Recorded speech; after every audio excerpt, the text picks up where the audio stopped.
Hello again, friends, and you are our friends, and welcome back to another edition of Jim Cornette's Drive Thru right here in the midst of a blizzard in the Northeast, and whatever's going on in Louisville, Kentucky. I am the great Brian Last, your host, and the man who will be answering your questions, as well as reviewing the Royal Rumble today, the star of this here Drive Thru, Mr. Jim Cornette. I'm the star of this here show. Boy, you ought to be glad you're not in Louisville, Kentucky today, Brian. We got 1.5 inches of snow overnight. It's 30 degrees out there. It ain't a fit night out for man nor beast. What's going on with you? A little blizzard up there? Was the Iron Sheik came over to the house or what? I wish it was that kind of blizzard. No, it's at least 2 feet right now. And it's supposed to snow. That's what she said. It's supposed to snow like this, as it's been snowing nonstop for well over 14, 16 hours, and it's supposed to go until Tuesday. So I don't know how the hell we're getting out of here. That snowblower is going to be of no use in this. Yeah. What about you? You just got a brand new snow. Wait a minute, it wasn't a snow blower, it was a snow thrower. Well, you're all equipped now. No. You're a man with your own snow thrower. You can go all around the neighborhood. You can make a fortune. You can put the kids through college, going around and blowing people's snow or throwing it. How much snow does that snow thrower throw? How much snow could a snow thrower throw if a snow thrower could throw snow, Brian? I don't know, but I'm missing the days when you had neighborhood kids willing to shovel everything for $20. $20? I'll give him $40. Just show up. Everything for $20. When do you give a neighborhood kid $20?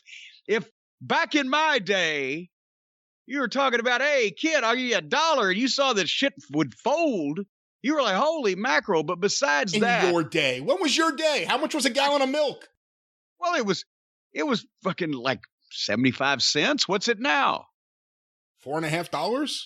No, it's not. Up here it is. Well, that's because you picked the wrong place to live, obviously.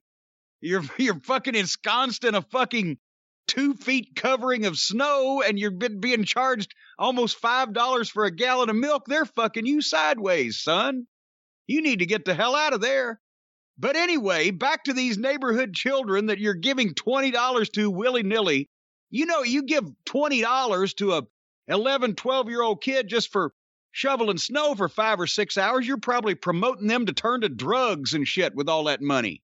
Or they could get mugged and robbed or get in a gang with all that cash. They could go to a strip club and make it rain. You know, those 12-year-olds, they look even older than they are these days. So they could show up at some strip club with a fake ID and go in and make it rain with your snow throwing money.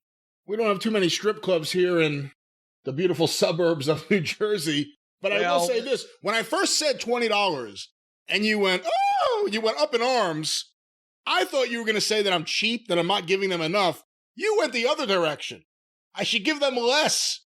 Well, as I said, 2 feet of snow so far.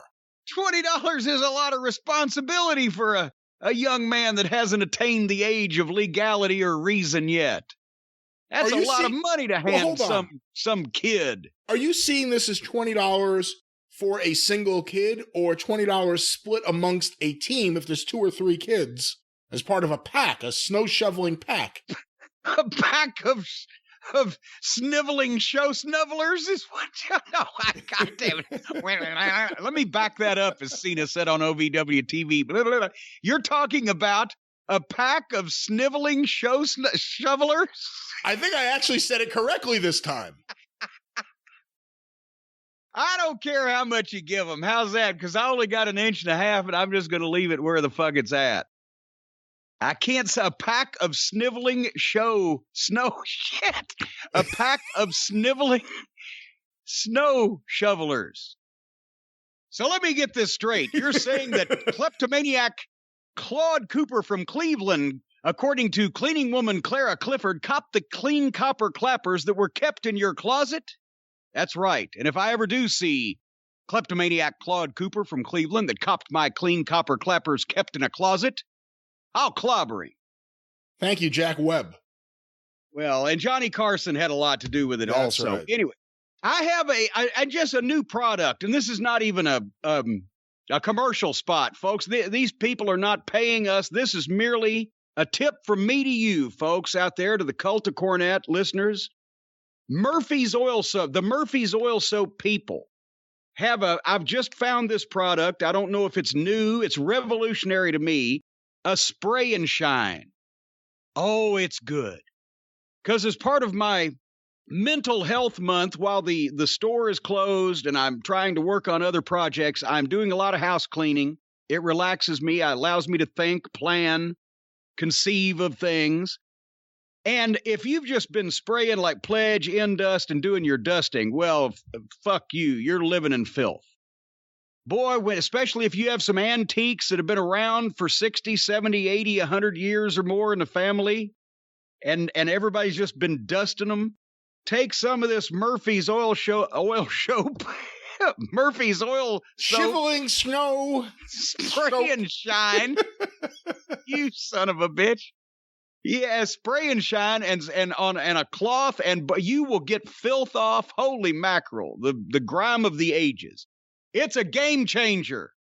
I encourage everybody, if you're cleaning your furniture and wood paneling products, things, this stuff is wonderful. Brian, you should use it. Or you should possibly drink some of it after the way you've been treating me today. Well, I don't know about that, but listeners of the show can use the promo code "They're Not a Sponsor" and get some for yourself right now. And they will send you back a promo code. Fuck you. Pay full price. They'll give it right back to you. You'll get an email very quickly in return saying, fuck you, pay full price. We don't know what you're talking about. Speaking of paying full price, real quick, and then this is your program. But we mentioned this on the Experience last week or this past weekend as the crow flies. And I wanted to bring it up that the rare, sought after, long awaited, however you want to describe them, all of those apply. The Jim Cornette action figures, the official Jim Cornette action figures will be back in stock. I am told now by the folks at the toy company, we'll have them by mid-March on sale at jimcornette.com. The store is closed, has been on purpose. In January, we were planning on reopening sometime in February around Stacy's back surgery, which of course has been pushed back because of the shiftiness of her original doctor. We're still waiting on that, but we're going to do a grand opening as soon as we get all the details, when I'm going to have the shipment in, how many I'm going to have available this time. There certainly weren't enough last time. And we will be making announcements here on the program during the month of February and on the Experience as well about when we're going to be opening up at jimcornette.com, the Cornette's collectible store, for everything, including the action figures, both the Christmas variant that broke the internet last time, which now you're going to have 10 months to get it before, well, I don't know if these will last 10 months, but it's plenty in time for Christmas this year. And the original figure that has not been on sale, I forgot to look, I'm going to say in a year and a half with me, autographed. That's when we ran out of them. And they're so time-consuming to produce. So anyway, all that's happening. And I've talked to Hotchkiss Featherbottom, and before the store reopens, but in March, first part of March, before the store reopens, we're going to do a dry run, a limited number of cameos that we're going to be putting on sale. He assures me we can get these things, all the preparations made in time to do this, and more on that as we go along also. That's all I've got to say. Okay, well, it's yours from here. That's like Murdoch used to say whenever he was in a tag match with somebody. He'd say, I tell you what, you start, and when you fuck it up bad enough, tag me and I'll straighten it out. It's mine, but I'm going to be lending it out to you a little bit because you're going to be reviewing the Royal Rumble. Oh. And apparently you were surprised to find out that the Royal Rumble consists of not just a men's Royal Rumble, but now a women's Royal Rumble for the last couple of years as well. Nobody had specifically pointed this out to me. And somebody's going to say, well, hell, you watched one a year or two ago or said something. Well, I've slept since then. I was not a fool. You just came up with the harebrained idea that people would enjoy.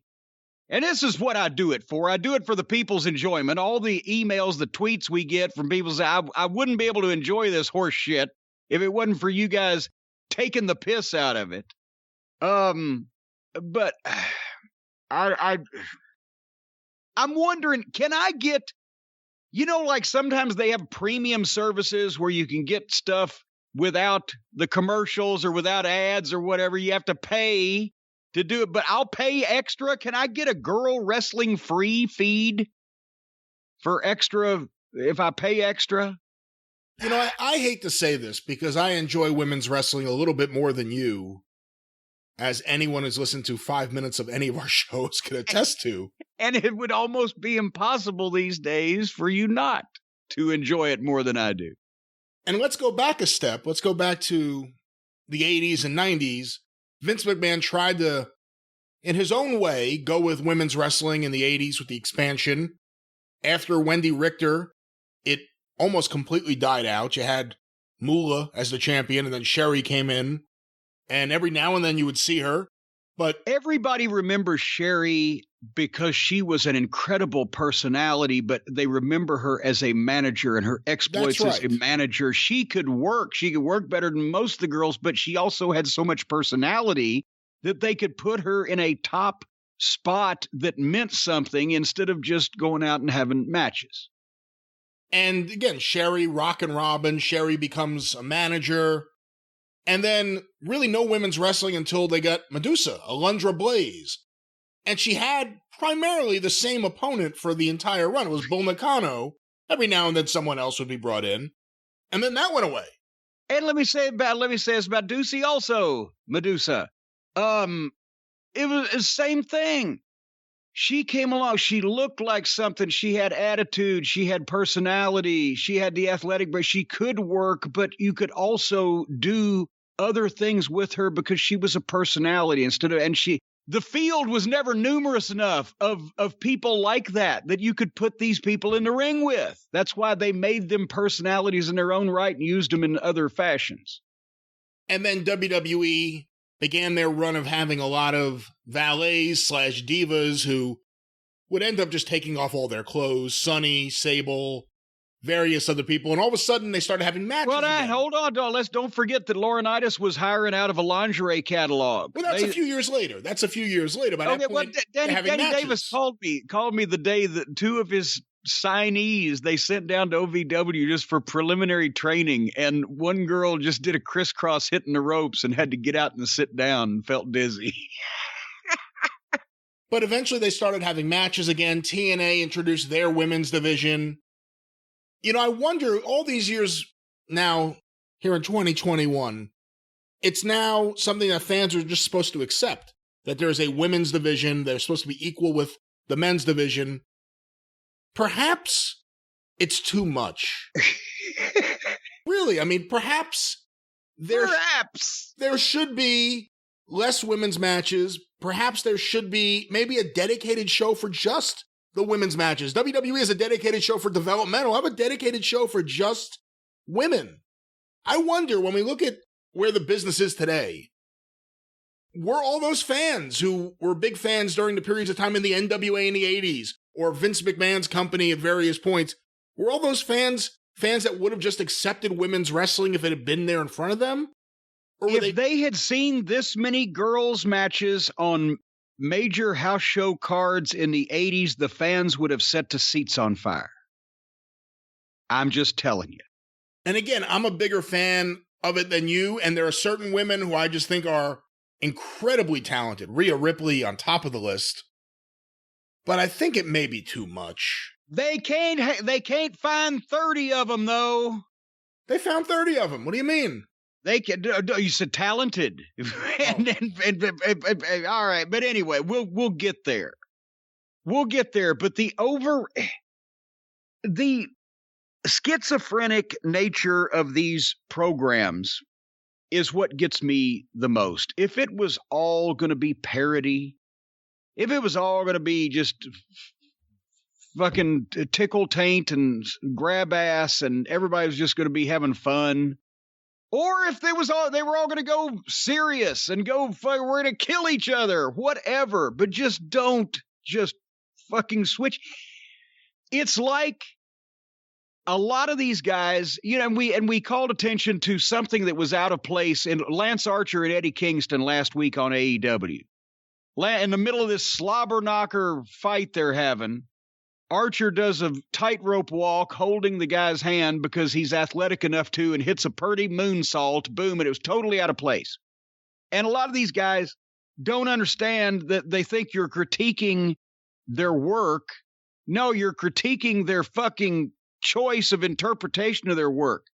If a guy has a great voice and he can sing, does that mean in the middle of a hard rock fucking 70s song, he should suddenly, the middle part is light 60s pop ballad in the same song? The cold open of the, what I have termed the ruinous Rumble instead of the Royal Rumble, the cold open of the program. First thing you see, right? The dramatic voiceover with the like NFL sports sounding guy and the dramatic package that the production crew has put together to show to open the show, the cold open. You know what I'm talking about. They try so hard to be the NFL or the UFC or major sports. It has the same gravitas in the voice and the same drama in the voiceover and the music behind it, and the scenes of anguish on the face of the participants like it is a contact sport, or you could see it in football or UFC or whatever the fuck, right? They make everything real and glorious and serious and important in the cold open. And then the product happens. And you wonder, why are we tearing all that down, that ambiance that we've tried to create, when they're from the fucking Over the Hill gang to the goddamn, girls, an hour of a bunch of women doing a bunch of shit to each other, to Bugs Bunny, to a fucking, it wasn't even a street fight. They didn't go out in the street. But boy, now that the arenas are all empty, they sure have a lot more room to do indie matches. It's all over the fucking place. It's schizophrenic to me. Anyway, did we establish whether I can get a girl wrestling free feed for extra money? No, you cannot get that.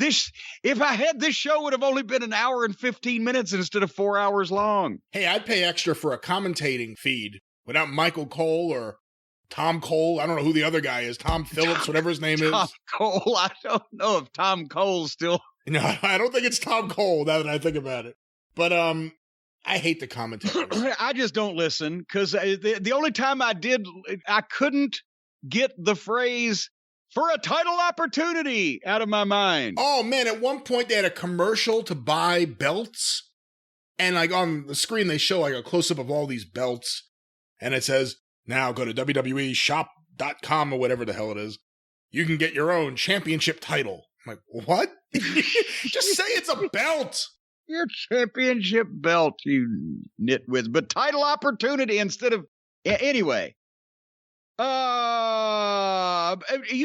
by the way, this was a question I saw on the PW Insider site this week. And I'm wondering if you didn't read that, you might not remember this, but do you remember the 21st night of September? No, do you remember the only Royal Rumble that WWF ever did at a house show? It was not taped, not televised. It was a Royal Rumble at a house show. It's ringing a bell, but I don't remember the details, yeah. You should remember it because it was in your backyard, January 1994, Madison Square Garden. That's right. And this is all the more apropos because of your current weather conditions that I will tell you this story. I wasn't even there, and it was more entertaining than this fucking match I just watched. I've told the story before that the first time that I ever was booked in Madison Square Garden or even went into Madison Square Garden in person was at WrestleMania 10 when I was managing Yokozuna, right? But that's with an asterisk. I was booked for Madison Square Garden in January of 1994 for the Royal Rumble that they were going to do at the Garden as a house show. And so was the Heavenly Bodies. Because we had, been doing the fucking talent deal. So we were supposed to be there. It was a Monday. They used to run the Garden on Monday. I believe it was a Monday back then. And we had worked our towns over the weekend. And then they said, well, snow is going to be coming through on Sunday night, Monday morning. And I was living out in Morristown. Jimmy Del Rey was staying out in Morristown. Tom had an apartment in Knoxville, but it was in West Knoxville, and the airport's down south. Point is, we all decided we're going to go and get a hotel and the night before, because this is a flight to New York first thing in the morning, right? So we're not going to miss this. First time we're going to Madison Square Garden, New York, big blah, blah, blah. We get there that morning. And actually, the night before, it started snowing. And just to go from the hotel across fucking highway to the airport was dodgy. And you know me anyway. And we're watching out the window as that snow's coming down. And in Knoxville 25 years ago, they only had, I think there was 6 gates at the airport. And they only had one de-icer gimmick for the entire airport, because when does Knoxville ever need it, right?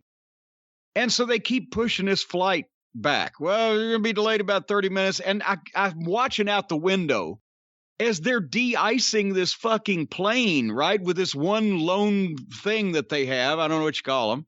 And by the time they get it done and they go over the next one, the fucking snow's coming down. And I'm saying, this is bullshit. I'm not going to fucking crash in these mountains, right? And I'm already concocting my story that I'm going to tell of why, because nobody's seen me at this airport, right? Because I'm not going to get on this fucking plane. And Tom and Jimmy are like, fuck, we got to go. I say, boy, you guys go. I will take the heat. I can carry a little bit more of the heat. You guys go if you want to risk it, but I ain't getting on this fucking plane. And right about the time we're having this conversation, they announce again, it's going to be another 45 minutes or whatever. And I said, look, y'all didn't see me. I never got here. I'll call somebody and tell them something. While I can still get home, I'm going to leave now, because in Morristown was 40 or 45 miles from the airport in Knoxville, and that's in, good weather, right?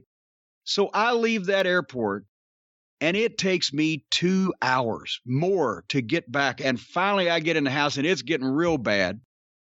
And there's a voicemail when I got in to the house from Tom, who called at the airport and said they just canceled the plane. So I didn't even have to fucking come up with an excuse. I called the office, hey, we're snowed in. Okay. So we were supposed to be there. But I think that is the first time just now that anybody in the WWF office knows that I had said, fuck you, I ain't getting on this fucking plane in this weather to come to the Garden for them, or they'd probably been mad at me. So we got to talk about this show now? Yeah, we do. Yes, all right.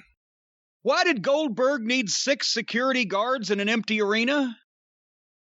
That's a very fair question. I don't know. Why did there wasn't a goddamn, it was like he was walking through the set of the Twilight Zone, Where Is Everybody episode with Earl Holliman, season 1, episode 1. Look it up, folks. He's walking through empty hallways with not a human to be seen. He's got 6 fucking guards with him, because that's what they did 20 years ago. I know that, folks. Some people, but it just visually, they did a good package on Drew McIntyre and Goldberg. Their production crew always does an excellent job in the studio there, but it didn't make any sense of why this is a showdown between these 2 iconic baby faces, one former and one current, except that they have no stars, and they had to make this match with Goldberg, who's fucking 50-something. So it didn't make sense. We saw a little bit of what my DVR froze up on, or did they go all the way off the air when Goldberg came out and shoved McIntyre on his ass? Is that where they went off the air that night, live? I don't know.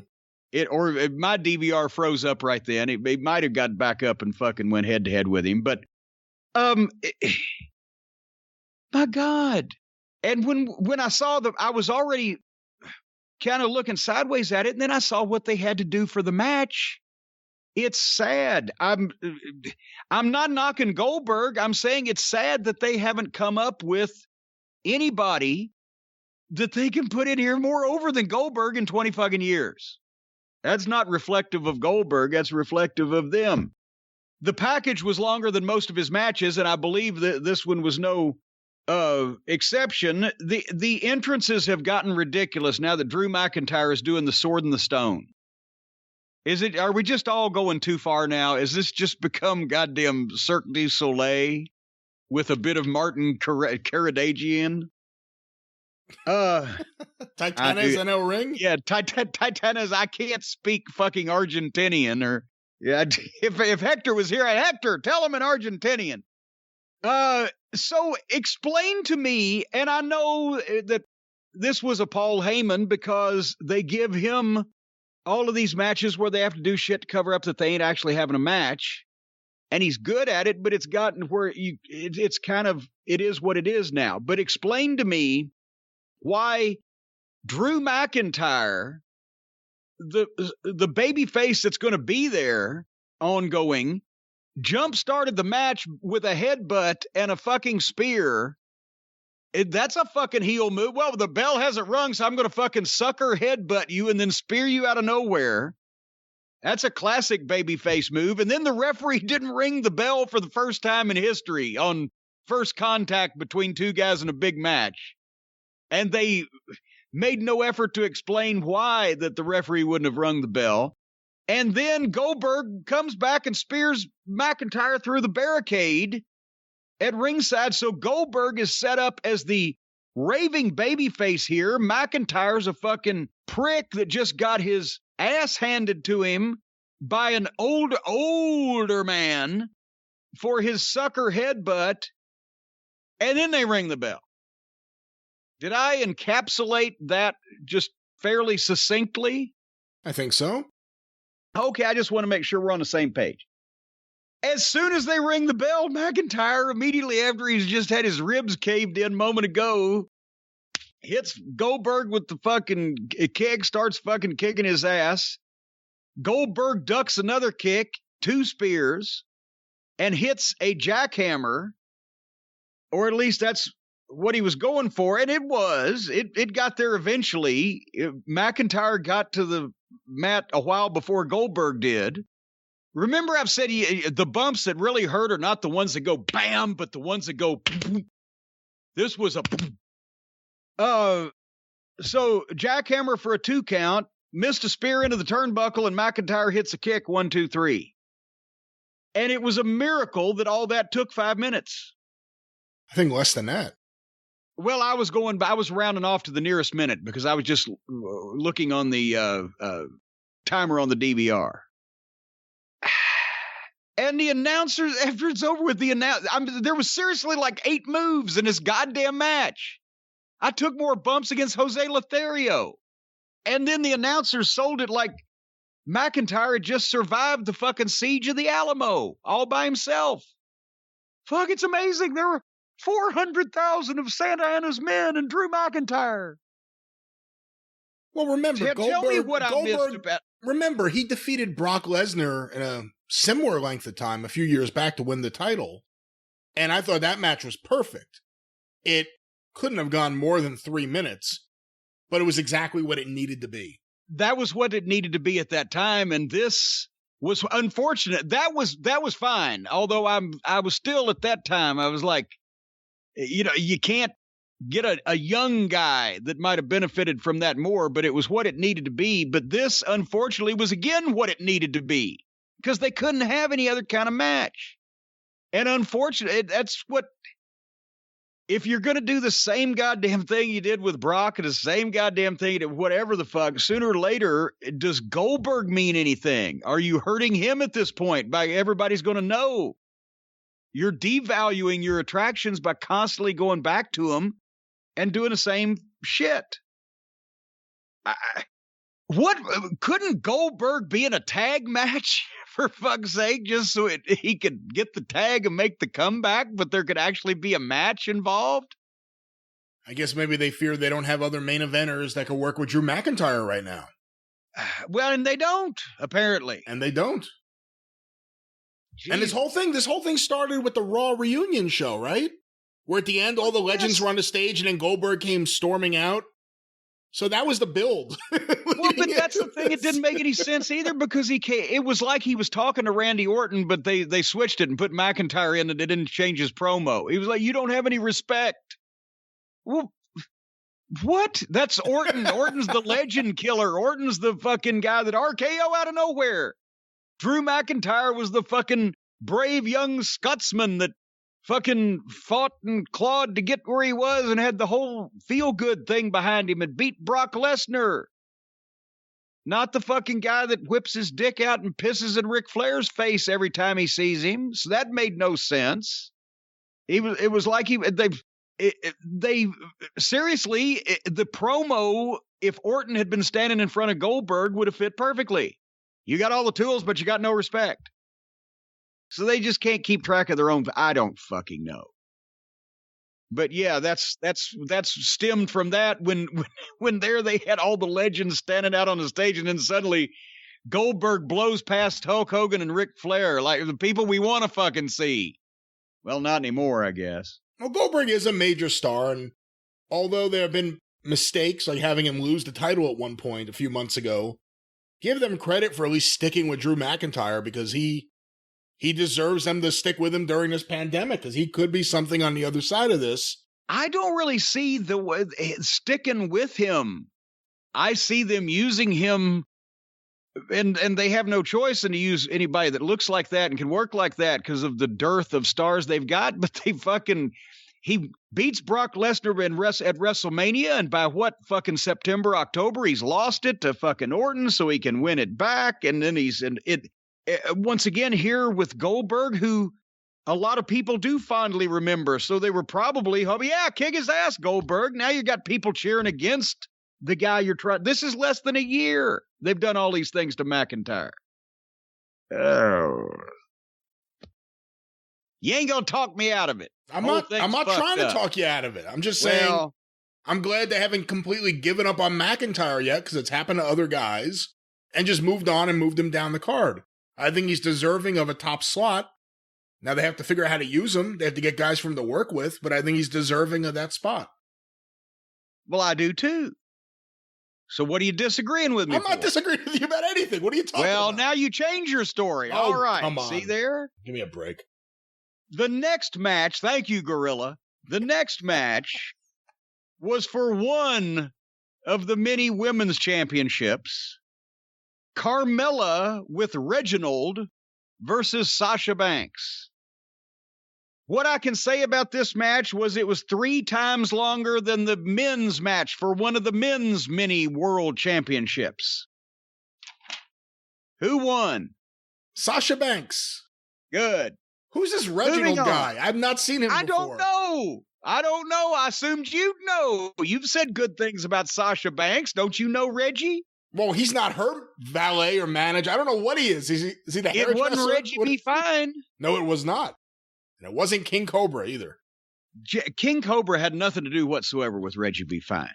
They worked Memphis. They both worked Memphis. That's the only reason. Well, many people have done that also, but they still had no business relationship. I'll have you. The King Cobra was a fine babyface.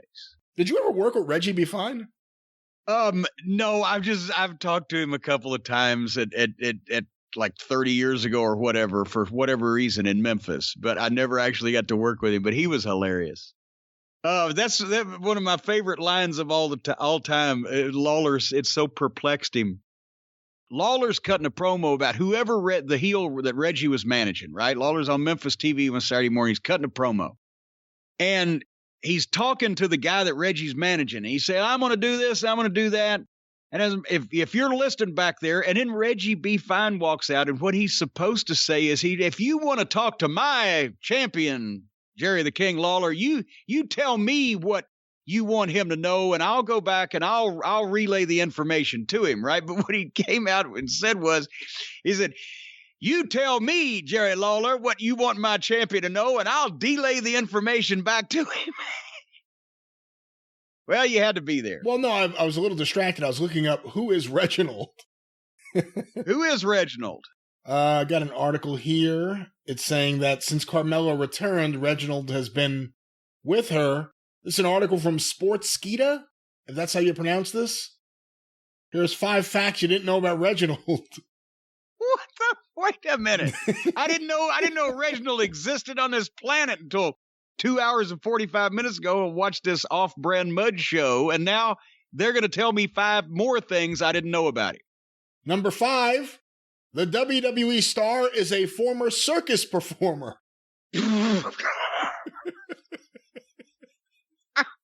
Okay. Many members of the WWE Universe have been dazzled by Reginald's athleticism in the ring in recent weeks, and it appears that there's good reason why he's able to pull off such tricks with ease. Such tricks.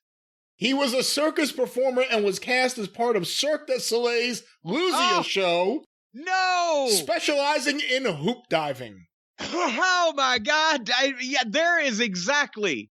He is perfect for the modern day wrestling business. A circus performer who was signed to Cirque du Soleil. And if he's going to be working in the WWE, he's going to have to jump through a lot of fucking hoops. So Reginald, by this time next year, will be the fucking WWE World Universal SmackDown NXT Raw champion. Fact number 4, WWE SmackDown's newest recruit is just 28 years old. So Reginald is 28. Okay, goddamn. Tommy Rich was 21. He was the world champion. What's taking old Reggie so long? Fact 3, well, this is really it's going downhill. The current WWE star has a daughter. Oh my God, he procreated? Well, that's stunning. What the and you're going up too. Fact number 2. Oh, good Lord. Reginald grew up in a gang before joining WWE. He grew up in a gang. Was he a little gang baby? He was a little gang baby. They take the babies along on the gang outings. Reginald noted that he grew up as part of a gang in St. Louis and shared a picture of himself wearing a basketball uniform alongside an image of him at the WWE's Performance Center. Wait a minute. What the? Was he in a basketball gang? I'm not sure why that sentence ran together like they were somehow conflated with each other. He was in a basketball gang, and he showed a gang, and he showed a picture of himself wearing the basketball outfit that the gang wore, or whatever. And fact number 1 about WWE's Reginald was signed to WWE in January 2020. We have a picture here of him wearing a Property of the Performance Center t-shirt. And he was signed, his real name is Sidney Bateman. He was signed alongside Mercedes Martinez, Jake Atlas, Anthony Francis, Emily Anzulis, and Zachary Smith. He was in NXT, he was handed the name... Wait a minute. Zachary Smith is not a WWE wrestler. Zachary Smith is a doctor. Oh, dear. I'll have you know. And his back is a disaster area. Despite having no background in the wrestling business, Bateman was handed the name Akeem Young while in NXT and sent to the Performance Center to learn the ropes. Even though he didn't wrestle a match for WWE while in NXT, he was still called up to the main roster. What? Wait, what? He did what? Back it up. Rewind that. Okay. Start that sentence over again. Even though Bateman didn't wrestle a match for WWE while in NXT, he was still called up to the main roster when Carmella changed her gimmick and required a new sidekick. So he must be super talented. He bypassed NXT. Oh, so they put another one for on-the-job training on national television that's never had a match in front of people. So it's not just one company. They're all doing it now.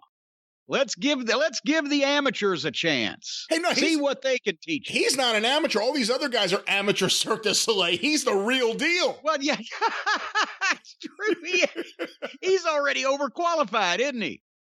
Oh my God. All right. Anyway, Sasha and Carmella and Reggie. Did you see the promo with Big E and Xavier Woods and Sami Zayn came in? Why is everybody acting like this?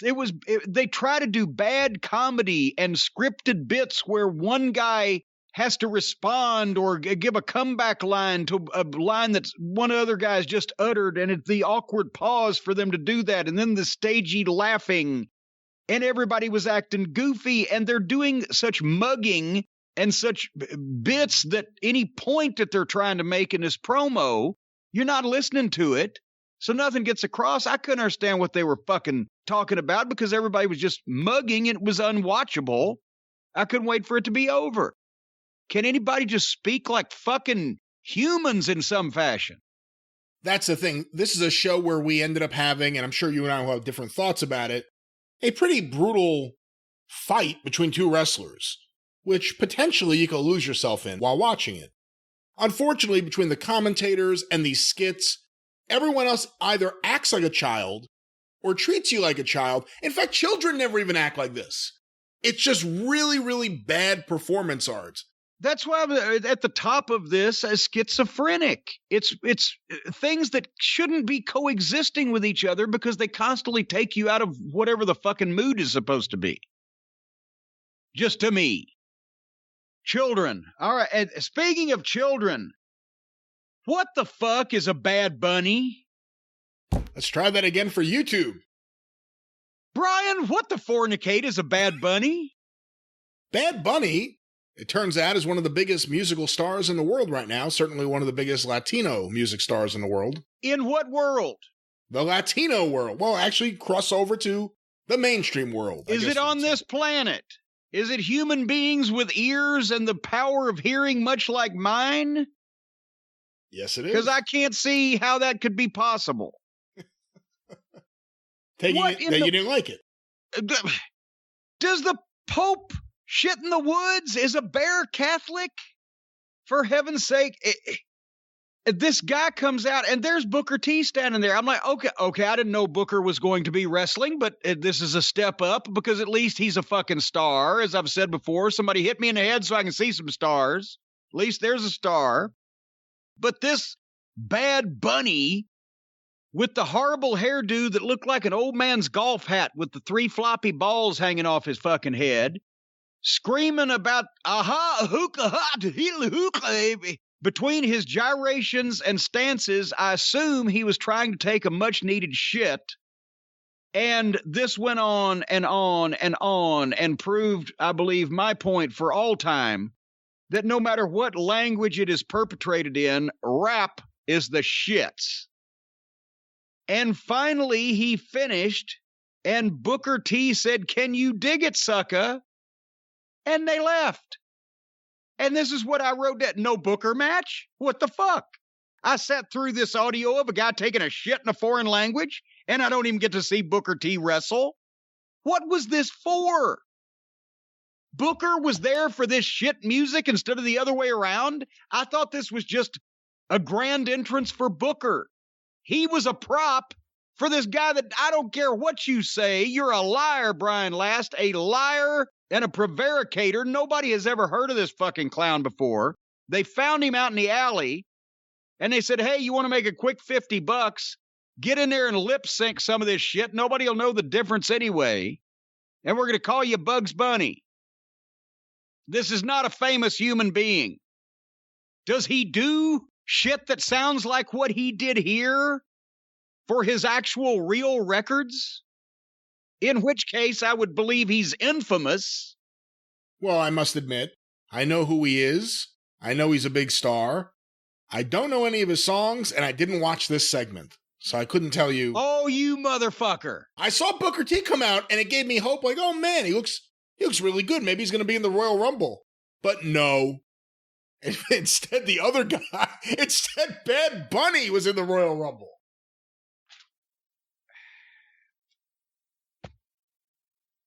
You didn't and all rap isn't bad. There is plenty of good rap.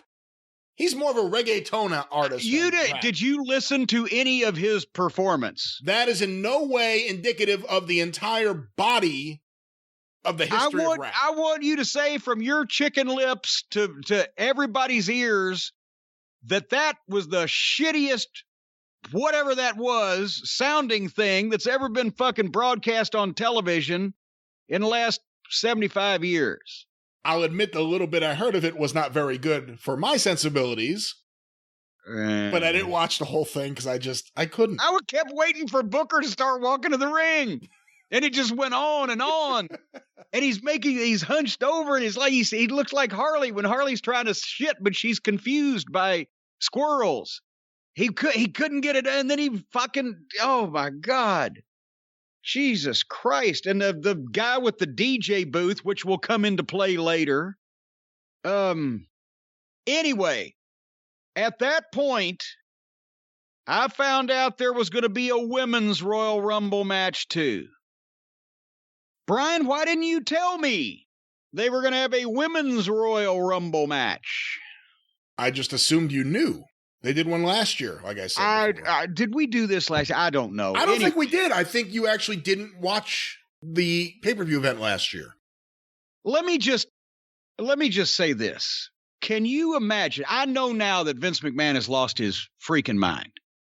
Because can you imagine if I was sitting down at Vince's living room or dining room table there on our Wednesday writing sessions coming up on, listen, the Royal Rumble 97 in the Alamo Dome in San Antonio, or Royal Rumble 96, wherever that may have been, or whatever the fuck. And I said, Vince, right before we have 30 of our top guys, except for whoever's fighting for the world championship, have a Royal Rumble match that Pat Patterson's going to put together and make a genius piece of work out of.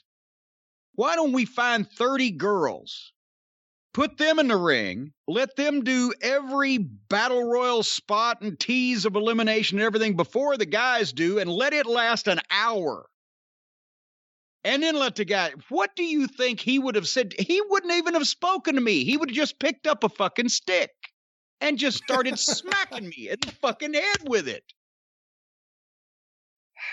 Are you fucking kidding? So I decided I will see where Rhea Ripley and Charlotte come into this thing. So because already now, bear in mind. Oh, come on. At least the Royal Rumble concept is fun. You could have watched the whole thing. No, I watched enough of it. I'm going to talk about some of it that I watched. I couldn't have watched the rest of the show if I'd have watched all of this, because I already had to watch a battle royal full of semi-over mid-card people fucking doing contrived spots that are over their head and too fancy, punctuated by long moments of boredom. I didn't need to see the girls do it worse. It was 13 minutes into the show before they rang the bell for the fucking world title, one of the world title matches. Then they gave us one of the girls' title matches. Then they gave us Bugs Bunny. And now a women's Royal Rumble. Did each one of those things get its own page? A lot of shit I was writing here, I skipped over. Rhea Ripley comes in at 14, comes down looking like a star, gets in, makes us a so-so impact, which we're going to talk about in the men's Rumble also. They've lost the plot on the big entrance and the big impact, but also then Charlotte came right after. I'm thinking, okay, they're midways. They're going to do the right thing. They're going to fucking, one of these girls is hopefully going to win, and they're going to eliminate the other one to do it. After the Charlotte and Ripley's initial flurries, it went back to a bunch of girls doing contrived setup spots in an awkward way. And no exclamation point could reinforce that better than number 16, Dana Brooke, who came in and fucking climbed up to the top rope like she was on Mount Everest on an electric fence and just fucking dove off onto a bunch of people who caught her and fell over and then did it again, and I just can't do it. So I zipped forward some more. And then I thought, what the fuck is Mabel? Because I'm on 3 times speed, right? I said, Mabel's in the women's Rumble. I slowed down. No, it was Nia Jax. She just looked like Mabel next to everybody else at 3 times the speed, but Nia Jax and Tamina. Nia Jax. Either one of them may have had what appeared to me to be the worst play fight in wrestling history in the middle of the ring. And as the announcers were screaming for a title opportunity again, there were a number of women in this match that I would have been happy to watch in a match against each other. A match. But not 30 of them all at the same time when the guys aren't going to be able to carry this off. And they didn't for an hour. Based on when you say you started paying attention, did you miss the surprise entrance? Of who? Victoria was in the Royal Rumble. Right, as a matter of fact, Victoria, who I would have been happy to watch against several of the girls in this contest in an actual match, was just, I think, eliminated when I saw Charlotte and Ripley come in. The other big surprise, I don't know about big surprise, the other surprise amongst OVW alumni, Jillian Hall. I admit completely. If I'd have known Jillian was in there, I would have looked for her somewhere, but I didn't know she was in there at all. Because there was a lot of people in there that shouldn't have been in there. So finally, we got down to 3 individuals. Rhea Ripley, Charlotte, and Bianca Belair. I'm saying, okay, at least they're going to go in the right direction here, one way or the other. It's either going to be Charlotte or it's going to be Ripley. And business picked up there because they had some passion. They threw some potatoes. They had some fire. And then they dumped Bianca over to the side. And here goes Charlotte and Ripley. And for about a minute, and it... Truthfully, after seeing that WrestleMania match, it was kind of a letdown because by now they've been in there. They've done all that other shit. That's why I'm saying I'd rather just seen these two have a fucking match, which is what I was interested in to begin with, instead of having all this direct beforehand. But they get about a minute to do and then Bianca helps Ripley dump Charlotte, and then they do a contrived, we almost dumped each other, but they overacted the dangling legs and agreed to let each other in, and then they reversed and countered everything to the point where it got really too much and past sloppy, and then Bianca Belair clotheslines Ripley over the top. And she wins. What the fuck? There's nothing wrong with her winning. I wouldn't have watched it if I'd have known this, though. Why? Because the only reason that I was interested is to see whether Ripley was going to win or Charlotte was going to win. Because somebody at some point has to realize they've got a bunch of girls and a bunch of guys, and they need some stars. I completely agree. And I think I had 2 people I thought could win this Royal Rumble. Rhea Ripley or Bianca Belair. For the same reason I like Bianca Belair when we saw her in NXT. I think she has big potential as a star. Hey, boy, that could have gone any number of ways. I think she has a lot of potential. And I thought it was either her or Rhea Ripley tied for who I thought should have won this. So when they ended up being the last 2, I was like, holy shit, I booked something right. And I have no problem with her winning. I thought her promo afterwards was really, it was the way a real athlete would react to something like this. She was emotional. She was happy. I think this was the right decision. It had to be Rhea Ripley or Bianca Belair. It couldn't have been another one it couldn't have been Charlotte again. It couldn't have been someone else who's been there for a while. This is a way to elevate someone. Rhea Ripley comes out of it looking good because you got to figure she's now on the main roster and she was one of the last 2. So you have a natural thing you could do with her and Bianca Belair. You could go with her and Charlotte again. And Bianca Belair comes out of this elevated. I think it was good the way they did the ending. Other than the contrived part, I agree with you on that. But I got no problems with Bianca Belair winning. I'm completely captivated. Boy, is her hair long. Yeah. That's just that she's short. No, I mean, she's completely... Her legs barely reach the ground. What? Think about that. All right, next up, we're not done with Bugs Bunny yet, because now Frogface and Morrison are knocking on Bunny's door. And they want to collaborate with Bugs. I'm sure the record would be, we killed the Wabbit, we killed the Wabbit, we killed the Wabbit, and now he's dead. They act like this guy is fucking Mick Jagger. They're fawning all over him. Even when there were stars on the program in the past that interacted with guys that were supposed to be star wrestlers, did they fawn that much? Wasn't that the manager's job to fawn? Well, wrestlers are not stars anymore. They're goofy idiots who are just happy to be around any actual celebrities.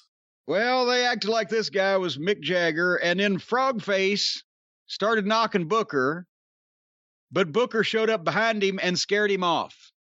And the fake fans loved it. Because that's another thing. Now that they've got their hand on that crowd noise button, they're just turning it up on everything. It's like the worst example of a laugh track on a sitcom that's not funny.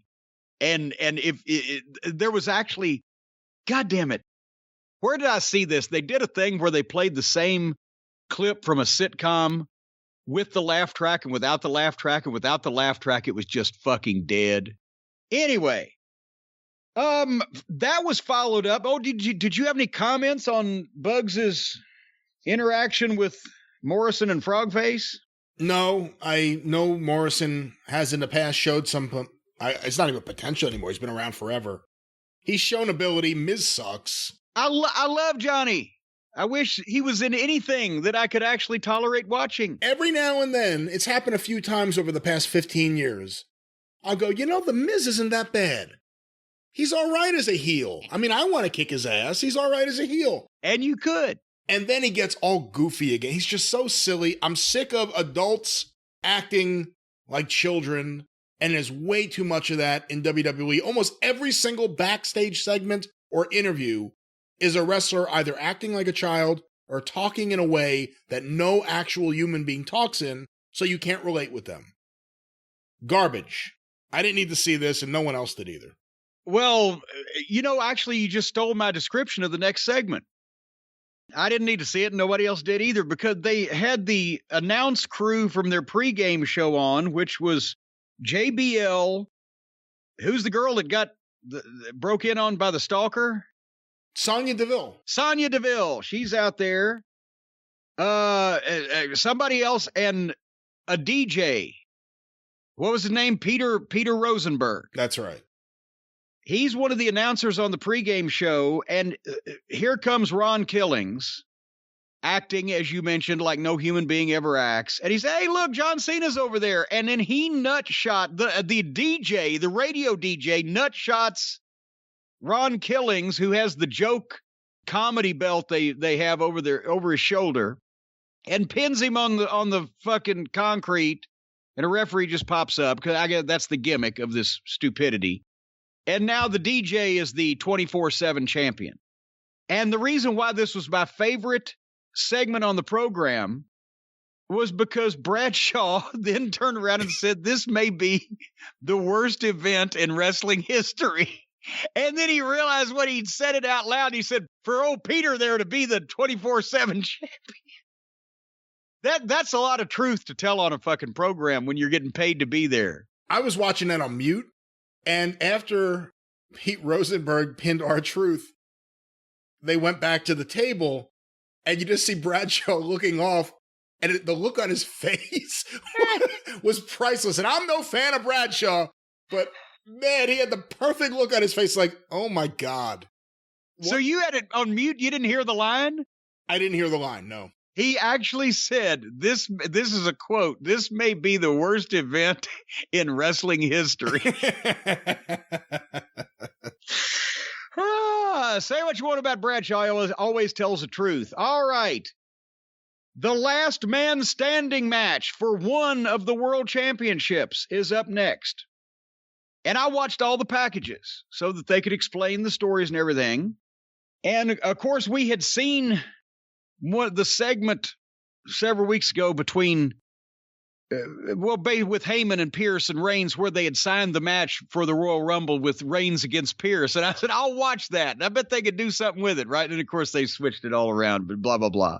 But the package, they did a great job visually with the package and the editing, but the line of this thing still didn't make a lot of sense, did it? It was just all over the fucking place. And I mean, I loved Heyman doing a slip and fall on SmackDown after Pierce had outsmarted them by claiming an old injury and then substituting Kevin Owens, blah, blah, blah.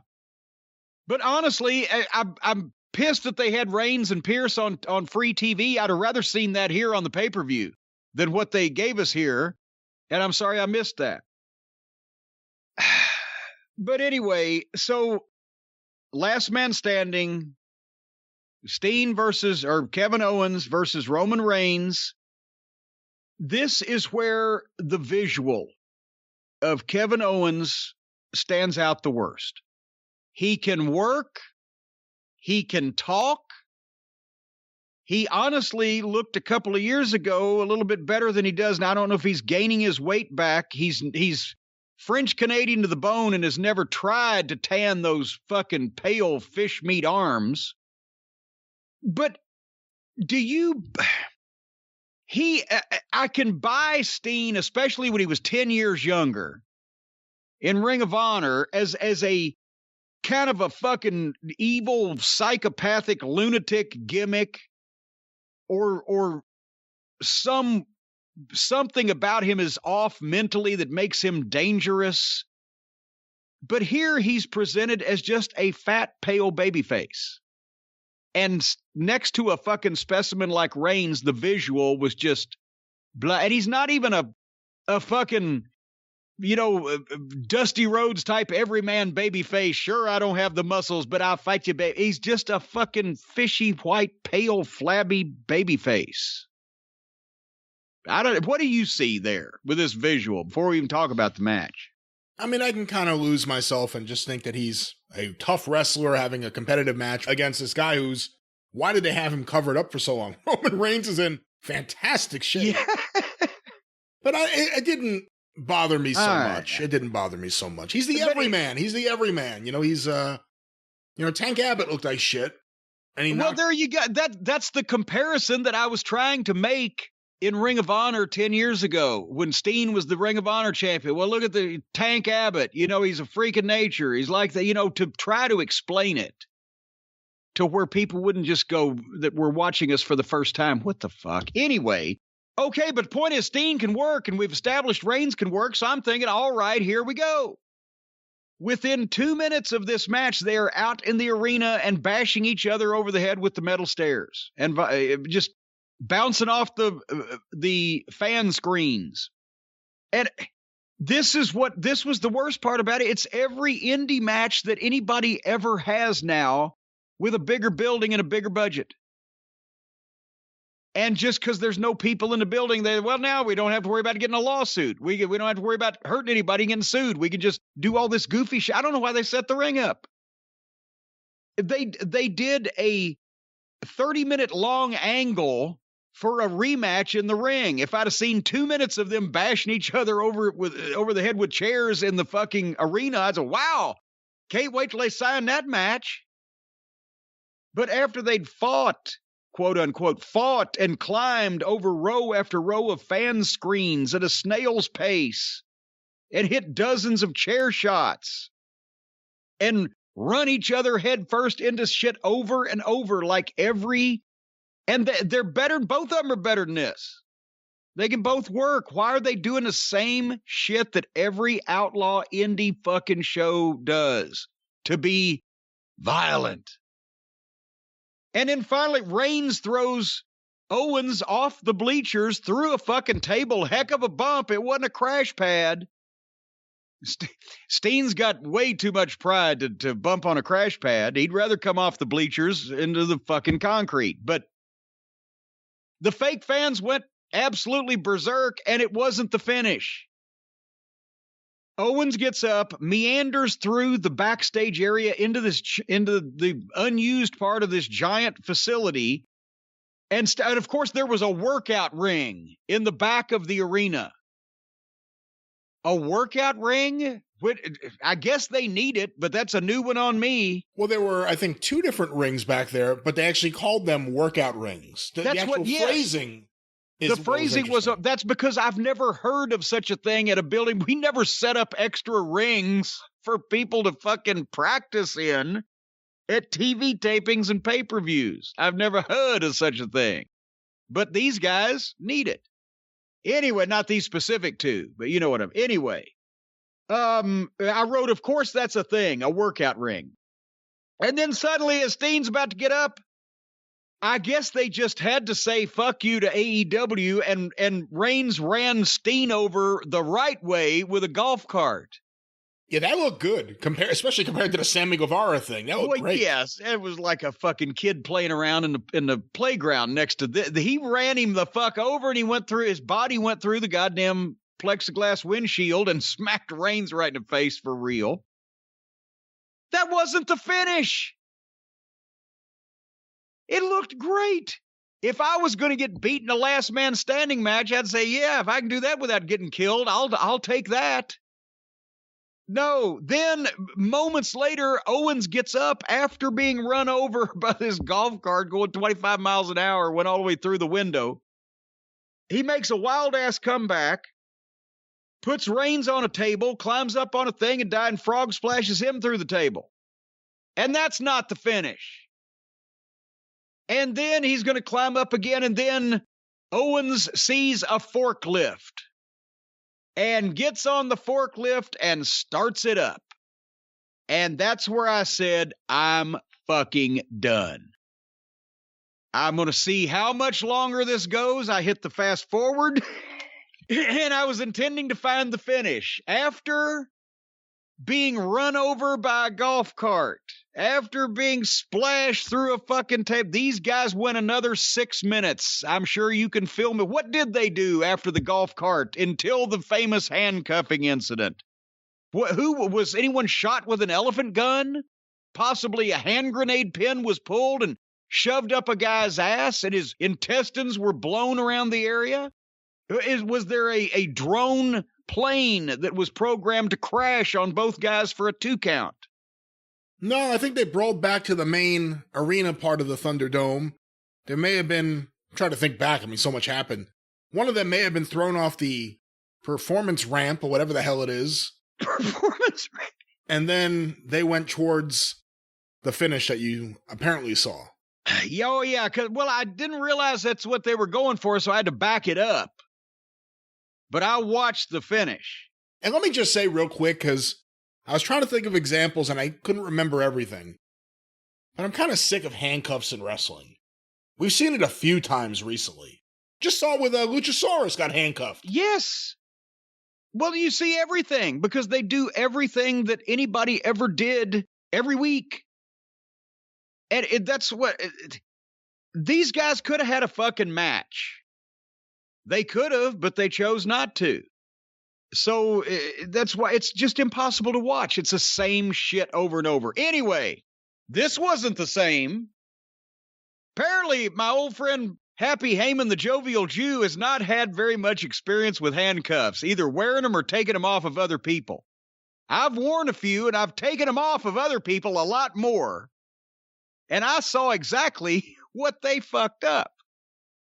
So somehow Reigns had gotten the handcuffs, but Owens got him away from him, and he got on top of him with using them as brass knuckles and just punched Roman Reigns about 100 times in the fucking head, no juice, no blood, and then handcuffed Roman Reigns to the lighting grid with the theory being that he was laying down on his fucking back and he was handcuffed to the bottom of the thing so he couldn't stand up to his feet.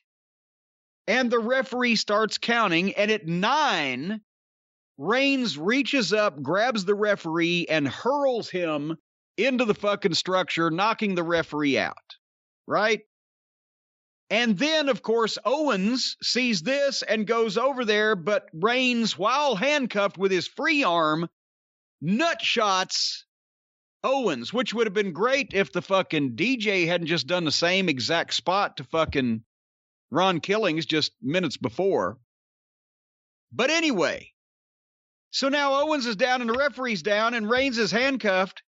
Do you know how long it took Paul to show up with the key to the handcuffs? He got there pretty quickly. It was 35 seconds from when Owens went off his feet to when Heyman knelt down with a handcuff key. And then how long? 35 seconds. He didn't have to fight his way through the crowd. Where was he? How long did it take him to get those handcuffs off? I'm going to get to this. So first of all, and I already had tweets about, I don't know, we've got a lot of new listeners, but a lot of people have told this story. Because some people are going to be, well, how did Heyman have the key to the handcuffs? Not only are handcuff keys standard, because that way police, if you've got one cop's handcuffs on a suspect, the other cop can let him go or do whatever. That's why handcuff keys are standard. And I still, to this day, and have for the past 30-something years, on my key ring with my house keys and my car keys, have a handcuff key, because you never know about these things. So it is entirely plausible that the manager would have keys to handcuffs. However, what they did was, first of all, the cuff is around Reigns' wrist, and they're not handcuffs. They're actually it's leg shackles, because handcuffs only have a link or two in between the cuffs, and this was a long chain. That's a leg shackle, because that's the chain, that they have chains. You can't obviously walk with your fucking feet that close together, and so that's what you use in wrestling for handcuffs, because the chain's easier to work with. Well, Steen has cuffed the other cuff onto the bottom of the lighting grid so that Reigns can't stand up and get to his feet. We understand that. But they didn't, apparently, if they did go over this ahead of time, they didn't think of all these things. It's hard to unhandcuff someone else when you've got the key and you're trying to do it, when the fucking keyhole is on the opposite side of the cuff from where you're reaching. So Paul gets down, and first he tries to take the one off the girder, which I don't know why he did or why he didn't, except maybe that was the one that was backwards also. Then he goes over to fucking Roman Reigns' side. Then he's going back and forth. They can't find the fucking key or the keyhole, or they can't get whatever the fuck. I don't know if he's locked it down. What's going on? 1 minute and 10 seconds, Brian, was the answer to your question of how long it took Paul Heyman to figure out how to either get the handcuffs off Roman Reigns or the handcuffs off the goddamn lighting grid. And how long did it take the second referee to realize that he better stop counting right away? To the count of 5. The second referee gets there, starts counting, gets to 5, and then looks like somebody off camera is waving him, fuck it, and he looks like the thing like you walk in on somebody else's fucking Skype call or whatever, and the camera zooms in to get him out of the picture, and he stops counting, and you never see him again. And then they vamped, as my old friend Bill Behrens used to say, they vamped by Reigns got up to both feet, squatted down so they could say he was on his feet. But now here's the thing. Once that they finally got him out of the fucking cuffs, Kevin Owens had been selling that ball shot for 2 full minutes, waiting for Roman Reigns to get unhooked, and then Reigns just grabs him and chokes him out. So, and no disqualification. Those 2 words are now to be used hereinafter by the cult of Cornette as code for shitty booking. Every time that somebody does something right in front of the referee or completely out of the bounds of reason in any given fucking situation, no disqualification. No, lazy, shitty booking. And I don't know how that they couldn't have figured out how to just goddamn handcuff poor old Roman Reigns' wrist. Get the cuffs on him with the fucking keyhole facing toward his fucking fingers, not back toward his elbow. And take the leg iron and wrap it around one piece of the grid and hook it to the other one on the front instead of in the back where Owens hooked it. So that then all fucking Heyman had to do, and he wouldn't have had enough slack to stand up, which he ended up having anyway. All Heyman would have had to do would either be get the fucking thing off of Reigns' the cuff off of Reigns' wrist, or the stationary object, lock it to the fucking front of the grid and put the keyhole up. Because you can turn it any way you want. I've been around for all the things that can go wrong with handcuffs. And some of them were even involved in wrestling. And, this was just brutal. My fucking God. So it was just a garbage wrestling match instead of a wrestling match. It was just a stunt show and then with a botched finish. And both these guys are better than that, but they've got to be able to you got to give them something to do or let them do what they'd want to do instead of, well, this is probably what Steen wanted to do. That's the thing. Steen's never gotten out of the fucking indies mentally. So he likes matches like this. But protect Roman Reigns because he's a fucking star. He's above this kind of shit. Forklifts. Fuck. What'd you think? I wasn't a big fan of the match early on, but for some reason I kind of got into it once they went in the back. Once I started to see the layout behind the curtain with the practice ring or whatever they called it. And then there was another ring, I think, in the distance. I started getting into it. And I was like, you know what? I'm going to just lose myself and enjoy it. And then once the handcuff botch happened. Why didn't they go in the rings? Did they ever go in the rings? No, they should have. Well, we saw the rings, but they never went out because, they want to stay away from the ring. They might be expected to have a match. The other thing is, I'm kind of sick of Roman Reigns talking during his matches. At one point towards the end, all of a sudden you hear him, he's like, I can't go home if I don't win. I'm like, shut up. Just fucking wrestle. Enough of the monologues, Roman. But I liked it better than you did, except for, there's no disguising that finish. It was just a disaster. Once the second referee disappeared, he looked like his mother had walked in and caught him with dick in hand jacking off to Pornhub. That was the look on his face. I'm sorry, Mom. Oh, my God. Well, I'm going to guess. Yeah, I'm just, one more thing. Also, Paul, please, if you're going to be working with handcuffs, think ahead. Practice at home. That's how I got good with them. Go ahead. What I was going to say is I'm going to guess coming out of this match, both wrestlers were pretty sore. Oh, I would have to think they had just the shit kicked out of both of them. I would think that they are probably sore from the tips of their toes to the tops of their heads. And you know what they need? More than ever now. The Omax Cryofreeze. Folks, if you've just been hit with a golf cart and run over by a forklift and you're sitting at home suffering from all of that, or if you've just got arthritis, backaches, muscle soreness, joint pain, and you want a drug-free solution, you owe it to yourself to try the product that we've been talking about, screaming about even for so long. What's causing all this?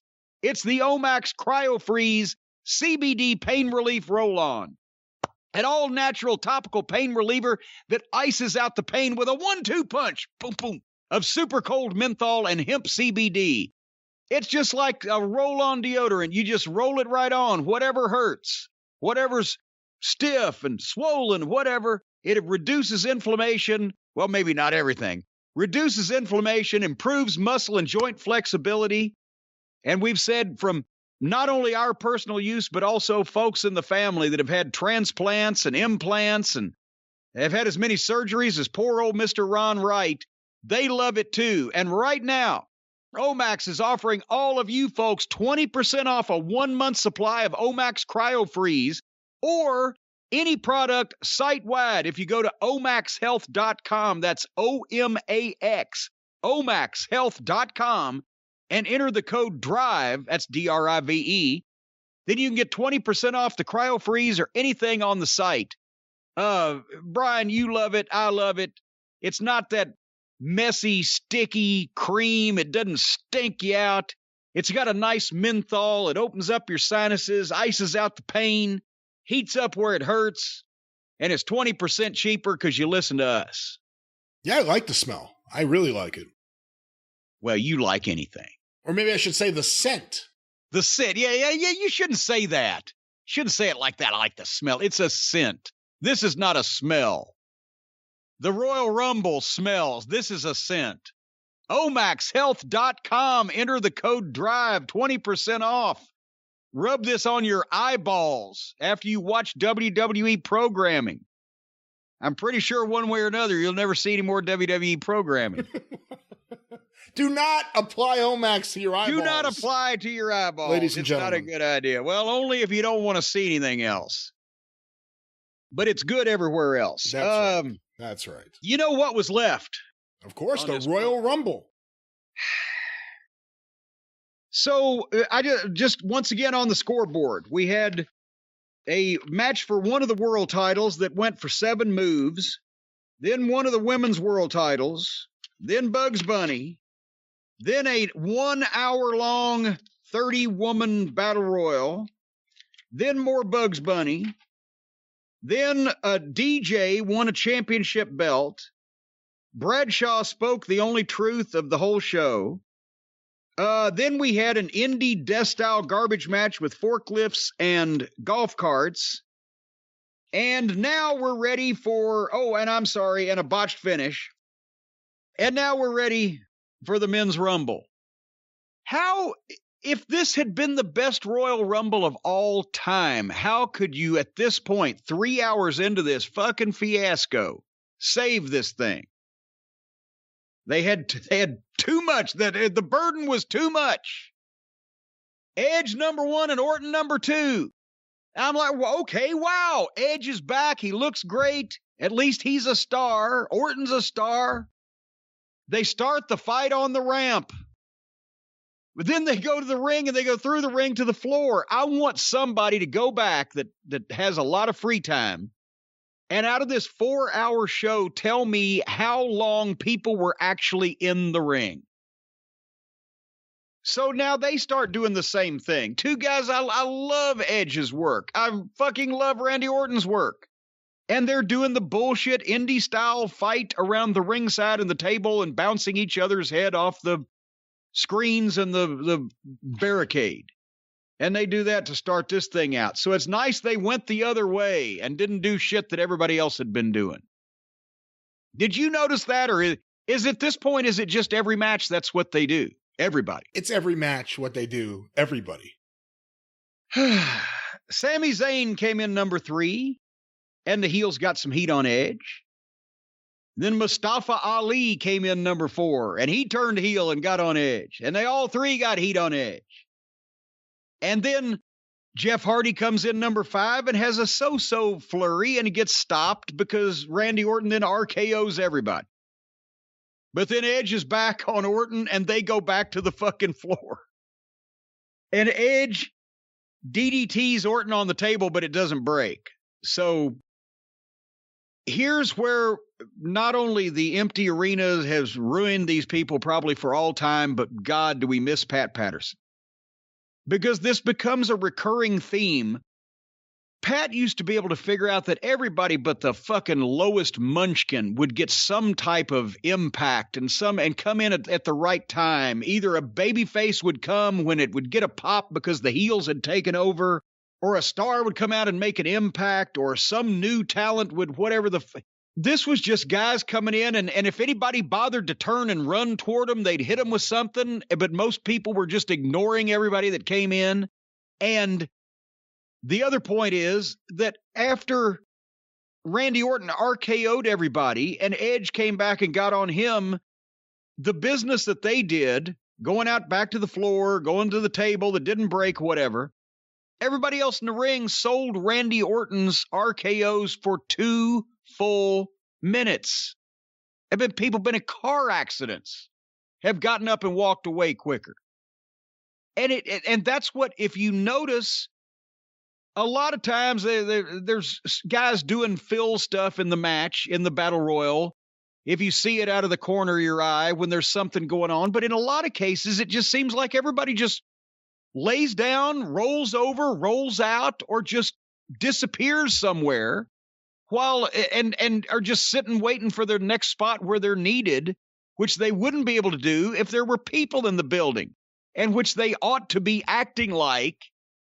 Because if you have a wrestling match and you stop and you edit and you cut, or you roll out and catch your breath because you're not in the scene, then you're not having a wrestling match, you're making a fucking movie. And this wasn't a very good movie. And in number 6, here comes Dolph Ziggler. And Edge is meanwhile murdering Randy Orton outside with chair shots just over and over. And then Dolph Ziggler, when he got in, he did dump Jeff Hardy, who had sold his RKO for 3 minutes. And then here comes Shinsuke Nakamura. Does he look like a Japanese Sabu to you? No. Why not? He looks at the long hair. He always has a pained expression on his face, like he's got multiple injuries that are hurting. It looks like he may hurt something at any point. I'm not seeing what the fuck everybody's been in love with old Shinsuke for so long. Well, let me just say, I'm a major fan of him in New Japan, and I liked him in NXT. It's been a different Nakamura since he got to the main roster. The same way a guy would be fantastic in Mid-South, and then go to the WWF, and next thing you know, it's like, man, I hate Hercules Hernandez. All right, well, fair point there. Although he never got to the hate point. Oh, no, he was really... He really bad? He got to the point where him and Dino Bravo, go watch some of those matches. Ooh, all right. You'll hate yourself. Nevertheless.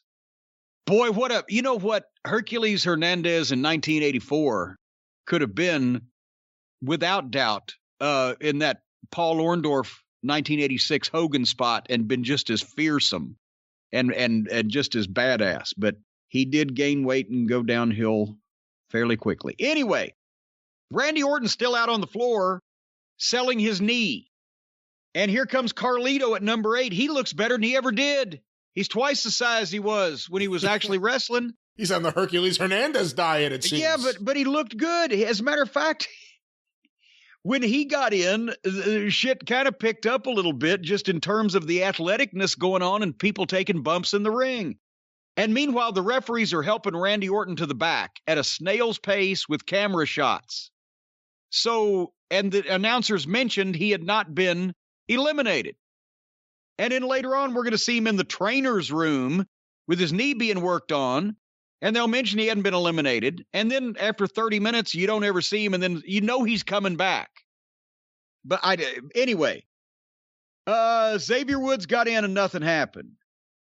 Big E got in. Now, if there were fans, I wrote right now, popcorn would be sold out in the arena if there were fans at this juncture in this match. There were 9 guys in the ring, and the only guy that anybody, average person on the street, might know is Edge, and that's iffy, but at least he was a star when people were actually watching.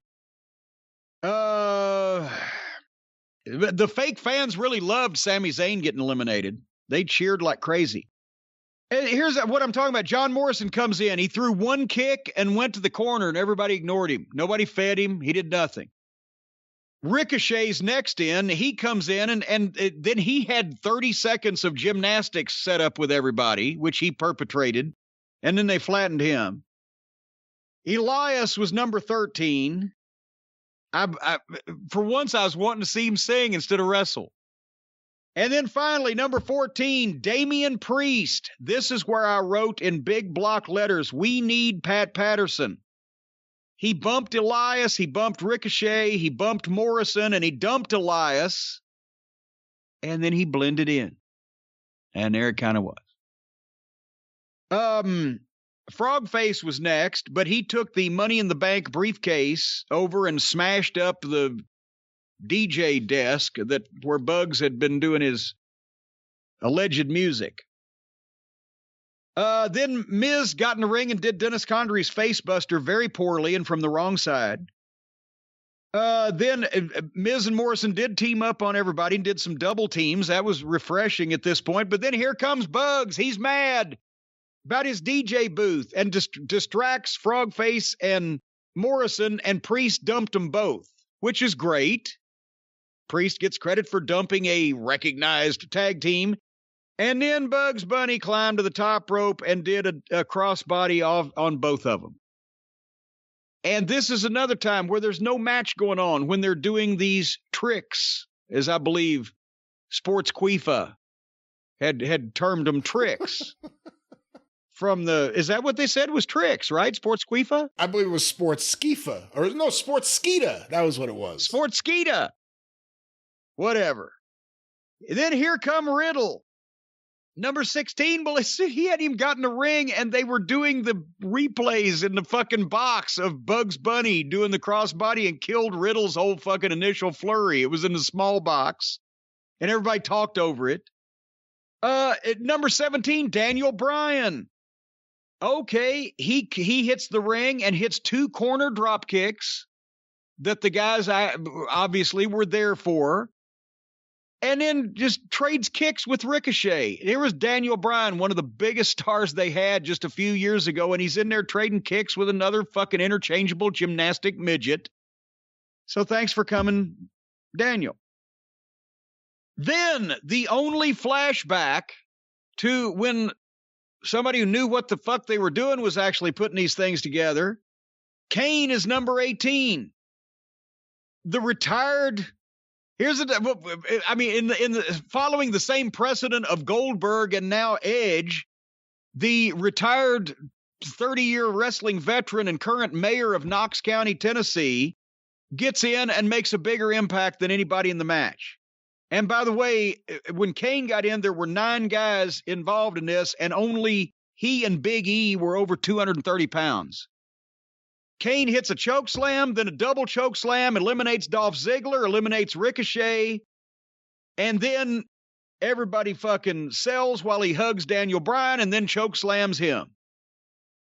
And then it was Damien Priest's fucking turn because now he's going to get made by this big monster that just came in.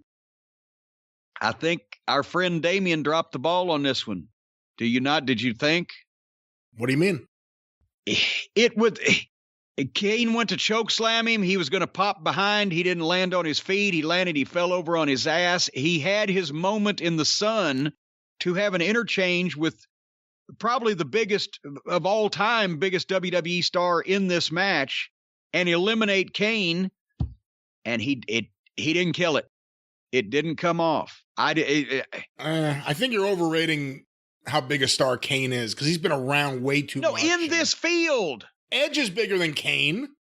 Well, you could probably argue Randy Orton may be bigger than Kane. Daniel Bryan's a bigger star than Kane. Okay, whoa. Of all time, Daniel Bryan would be interested to know that he missed a number of 7-figure years if he's a bigger star than Kane. Kane has not been interesting in many, many years. He's just been a guy that they wheel out there. Listen to me. Of all time. I'm not saying that fucking Jenna Jameson looks the same as she did 25 years ago. I understand, but I don't see Kane as that level. I see him just a notch below. Kane, I'm going by payoffs. Kane has made more money than anybody in this match in the WWE, with the possible exception. I'm trying to find an exception. He's going by how do you go by payoffs? He was there for 20-something years. That's what I'm saying. That's a bigger longevity. Star. That's a more recognized human being. I'll admit I groaned when Kane came out. I said, oh no, not this again. Well, I did too, because here's the thing. I knew what was going to happen. He made a bigger impact than anybody else in the match because it was set up that way because he's a fucking monster. But they should have set up other guys' fucking impacts too, and he knows how to take advantage of it. It's not like he's going to say, oh no, let me just roll in, throw a couple of kicks to the guy in the corner and then blend in. I'm saying that more people over the last 25 years have seen Kane, and he has been featured in more major matches and more championship matches and more pay-per-view main events and more highly rated television programs than anybody else in this match, with the possible exception of Edge or Randy, actually of Randy Orton, not even Edge, because by the time Edge got to the top, business had fallen off.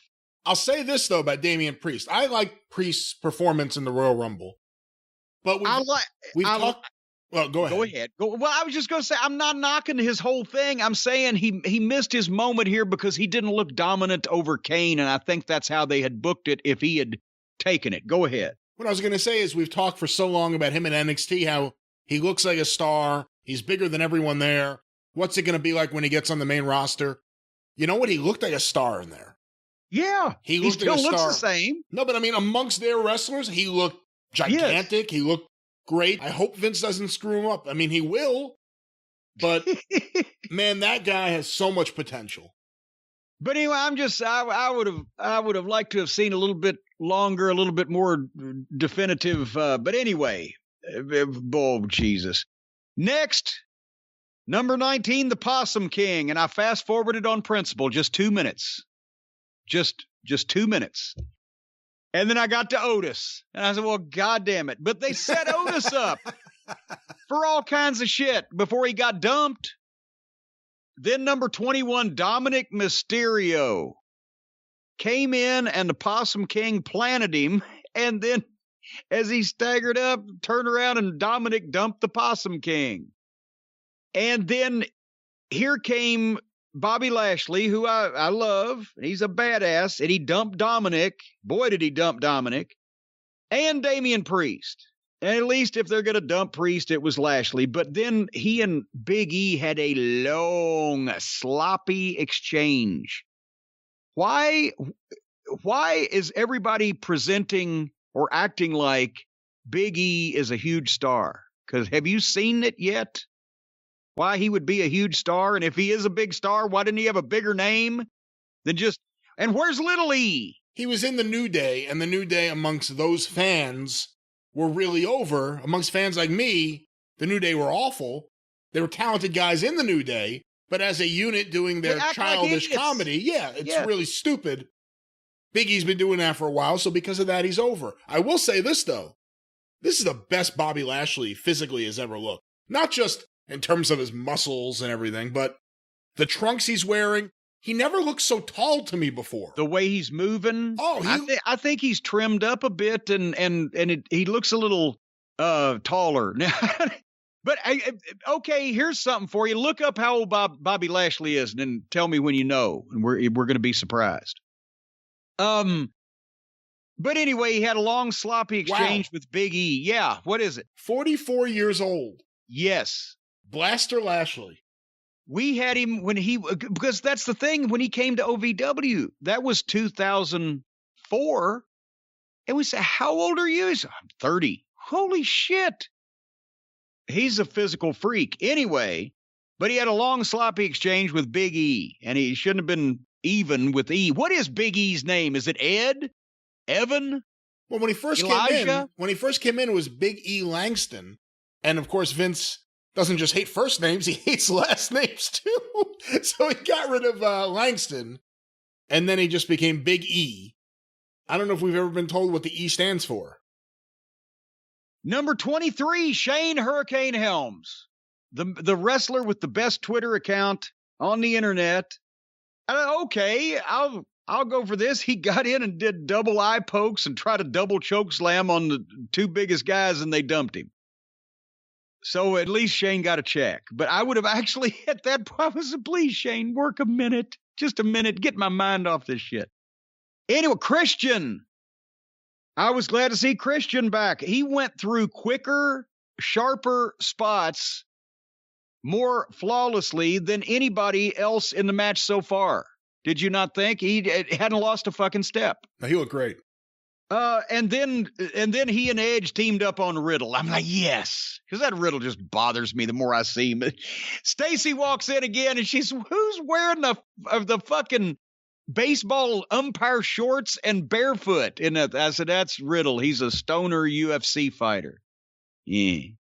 Anyway, number 25 was supposed to be AJ Styles, but on his way to the ring, he fell off the edge of the earth.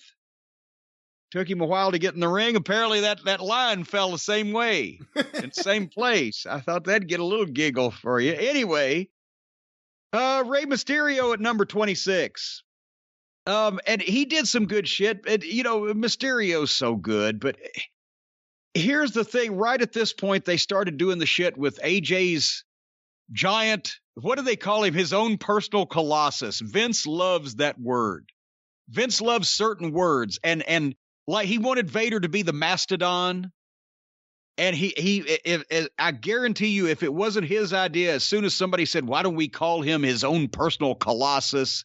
He was sold. And now the announcers have to say it 75 times a night. But anyway, Amos, AJ's personal colossus, reaches up in front of the referees and pulls Big E over the top rope and eliminates him to the floor, and it counted. Because at no DQ. Lazy, shitty booking. And then here comes Sheamus, looking even more pale and fucking weird. And then Amos eliminates Rey Mysterio in front of the referees, pulls him out of the ring, and it counts. And now we're just fucking making shit up as we go along. Here comes Cesaro, number 28, does the big swing on Sheamus, and then does the even bigger swing on Daniel Bryan, 100,000 revolutions. I love Claudio, but at this point, everybody's just waiting for this thing to be over with, me included. Here comes number 29, the father of the year, Seth Rollins. Apparently, he's back to work. Man, this was the perfect time they rid him of that Messiah gimmick. It should have been. Yeah. But it wasn't. And finally, Braun Strowman, number 30. I guess they figured if he was in longer than a couple minutes, he'd blow up. And he did all the big spots and blah, blah, blah, whatever. Finally, he dumped AJ. It was left Edge and Christian, Strowman and Rollins. And Rollins, of course, tries to team up with Strowman, and Strowman choke slams him and makes a big comeback. But as Edge and Christian are trying to team up and dump Strowman, Rollins comes up and dumps Christian and Strowman, and then Edge dumps him. And of course, we've all known that Randy Orton was coming back. They may have wanted to act like that we didn't know, and they may wanted to act like they forgot. But son of a gun, wouldn't you know who won the pony? As soon as this happens, Orton comes from the opposite side of the building from the entranceway. His bad knee is healed. He got away with this. Why didn't somebody just do this before? Brian, in 30 years, why didn't they just say, fuck it, I'm going to fake an injury, let them take me out, I'll sit out for 45 minutes or so, and then I'll come back in, RKO out of nowhere. So if it was okay to do this all along, anyway, as soon as fucking Edge turns around, there's Randy Orton, RKO, boom. And as Edge staggers up, Orton goes to dump him, and Edge does the Swizzitch and chucks Orton over. So you knew Orton was coming back, but they were counting on the swerve of him not winning after all that time. And it worked because the fake crowd went banana. The fake crowd was counting for every 10-second countdown for every Royal Rumble entrant, yeah. Well, you know, these artificial intelligence things now, they do have the human power of cognizance, so they can count. Man, sometimes on those monitors, I don't know what people are doing. Like, they have their hands up and they're just shaking. I'm like, what kind of cheer is that? What are they doing? Well, but we've already established that they reuse some of these sometimes, and or they'll drop somebody out for grabbing their dick or doing something. They'll plug somebody else back in, or they've got shit ready to roll. But the whole thing is, I think Edge winning, and I've always been a fan of Edge's and his work, and I'm glad he's in such shape now after that neck surgery and the whole problem. It was shits. It was just shitty that he had to fucking go out the way he did. And if anybody, he's a great guy. If anybody deserves the chance to get back and do what he wants to do and go out on his own terms, it's him. I'm not arguing with him winning it. It's just the way that they just make up so many things to get there that have never in any way been a thing before until now all of a sudden they're a thing. And also the lack of star power. They had what was Reigns and Owens was for one of their titles also, but it was last man standing, right? But it was for the title too, or was it? Yeah, it was for the title. I believe it was. Okay. Yeah. Point at two world title matches on the same card, 2 Royal Rumble matches on the same card, and then a girls' world title match. And that's what we get. The talent has never been thinner. So Edge winning this is a better story that they can tell with any of their current talent, and people know who he is and remember him, and he was over and he can work. But who are the big stars on the show? Edge and fucking Goldberg and goddamn and the guys that are either retired, semi-retired, or about to be in retirement age. Do one thing. Go back and look up the 1998 Royal Rumble. Just tell me who was in the fucking match. I'll even wait and vamp. I'm pulling it up right now. While you're pulling it up, I'll not leave dead air. Okay, this one, the 1998 Royal Rumble. Here are the entrants in order of entrance. Cactus Jack, Chainsaw Charlie, Terry Funk. It says Tom Brady here, but he may have been Salvatore Sincere, I believe. Yeah. The Rock, Mosh, Phineas I. Godwin, 8-Ball, Blackjack Bradshaw, Owen Hart. There you go.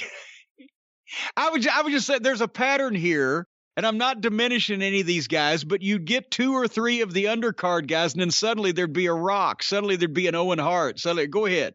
Steve Blackman, D'Lo Brown, Kurgan, Mark Merrow, Ken Shamrock, Thrasher, Mankind. Now, of course, Cactus Jack was in this 3 times, I believe. Right, yeah.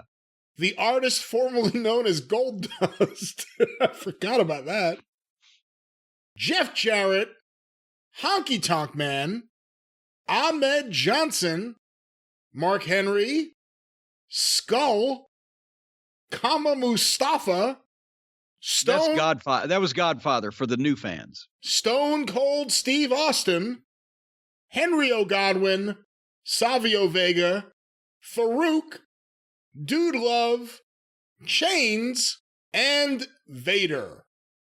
There you go. And by the way, what was the rest of the card, since you're on it? The rest of the card I have it for here. that night, besides that many stars, superstars in the same match. Now, in the earlier days of the Royal Rumble, typically if you were in a match before the Rumble itself, you were not in the Rumble, but here things are a little different.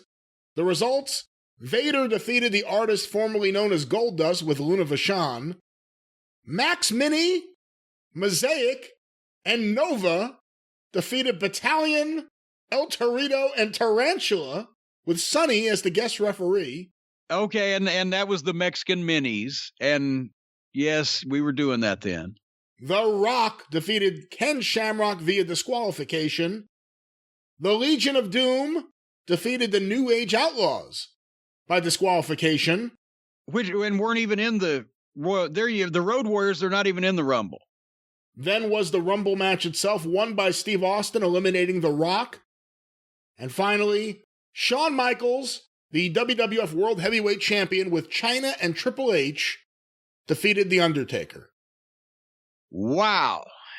You've got fucking 15 Hall of Famers on that one card, and here they couldn't field a team without a bunch of fucking people coming in. Hey, every now and then people suggest this, and I always think, man, that'd be really good, but it's long. I don't know if Jim would do it, but it's one of my favorite matches ever. And I don't even know if you ever saw it, because you really weren't a big fan of watching WWF television, except when you were there. And even then... I wasn't then. But would you consider a watch-along of the 1992 Royal Rumble? The one Ric Flair won? I would. I would, because I did see that on tape whenever I got a tape of the pay-per-view after it aired because of Flair winning it. I had to see that. I haven't seen it in 29 years after that, but I had to see it the first time. Who knows? Well, that's something to consider, but another thing to consider is how bad these commentators are. And very often during this event, I had it on mute, but at other times, I decided to put my Raycon earbuds in and just listen to some good music, not by Bad Bunny. Folks, if you want to get away from the agonizing strains of Bad Bunny cleaning his garage out, the best thing to listen to or listen to anything on is the Raycon wireless earbuds. We've talked about them, whether it's podcasts, news, audio books, doing a workout with your pumped up playlist. You put a pair of Raycons in your ears, it makes all the difference. They sound great. They keep the outside world at bay. There's no wires or stems. You don't look like a Martian. There's a range of stylish colors, but always a comfortable in-ear fit for a more discreet look, so you can even get by with things people won't know what you're listening to. They're even water and sweat resistant construction. They pair quickly with Blue Teeth. If you haven't been to the dentist lately and your teeth are blue, they will pair with that. And enough battery life for 6 hours of playtime. And the best part, they start at half the price of other premium audio brands and sound just as good. Folks, right now, Raycon is offering 15% off all of their products for the Cult of Cornette listeners, and here's what you got to do. Go to Buy Raycon, that's B-U-Y, Buy Raycon, RAYCON.com/JCE, and that's it. BuyRaycon.com/JCE, you're going to get 15% off your entire Raycon order, not just one pair. So grab a pair and a spare, and then you'll have a pair to spare. 15% off BuyRaycon.com/JCE. You do not have to listen to WWE commentary. You decide what you listen to. That's right. And Jim, one of the popular topics recently here on the show has been Cameo. You're talking about potentially doing cameos in the future. We've listened to and reviewed various wrestler cameos and price points. And now an interesting thing has started to happen. People are buying cameos for you. Yes. We didn't expect this. We did not. This is a wrinkle. This is a wrinkle we had not expected, but it's fun. But the only way, since I don't have a smartphone, the way the people are sending them to me or to us is through the drive-through email here, the witchery of the internets, and also on Twitter. That's right, and we have a couple here. One I think you may have seen, but one I don't think you have. Let's go to this first one. It was apparently purchased by a fan named Brady. Here is New Jack. Yo, this is New Jack, the original gangster. And I'm stopping by to holler at Jim Cornette. I understand you're not doing Cameo right now, but you should. You should come on Cameo and talk shit with me as well as I always do. Let's talk some shit, Cornette. Come on Cameo. Do your thing with New Jack, the original gangster. I know you remember, motherfucker, we used to make all this money talking shit about these white folks. Yes, we did. Let's have a ball. Peace. Well, there it is. The original gangsta, New Jack. You know, and also it just reminded me that if program director Phil Rainey at Fox 43 in Knoxville had ever knew what some of the words are that was in the gangsta's entrance music that we were playing, he would have had a conniption fit. Thank you, Jack. Maybe that might have to be something. Once I get the hang of the Cameo, then we can start doing duets, and we can team up for a special premium price. It could be me and New Jack or me and whoever. It'd be interesting if people start paying two different wrestlers to have them start doing promos back and forth at each other. Hey, that could be a thing. Yeah, I think so. Well, here's another thing. Who knows? You could stir up a real life fucking shoot if you got that going good enough. This one was submitted to the show from a listener named John in Canada, New York. I'm assuming it's somewhere near Canada, but here is a message for you from the Birdman, Koko B. Ware. Hey, Jim. Cornette? Is that right? Man, the Birdman is here. Oh, my God, man. We go back, way back. If it's the right Jim Cornette from Louisville, Kentucky. What a great time we had coming up in the ranks of wrestling. Ooh, Cornette, I'm proud of you. I hope you're doing real good. I hope you're healthy. I hope your family's healthy and stuff like that. Man, I can't say no more, man. We had a great time in the wrestling business, okay? Hang in there, brother. It's good to hear from you, coming from the Birdman, Koko B. Ware. Okay, and apparently he thinks you purchased this. I was about to say, does he think I bought it? Like, hey, Koko, would you send me a greeting?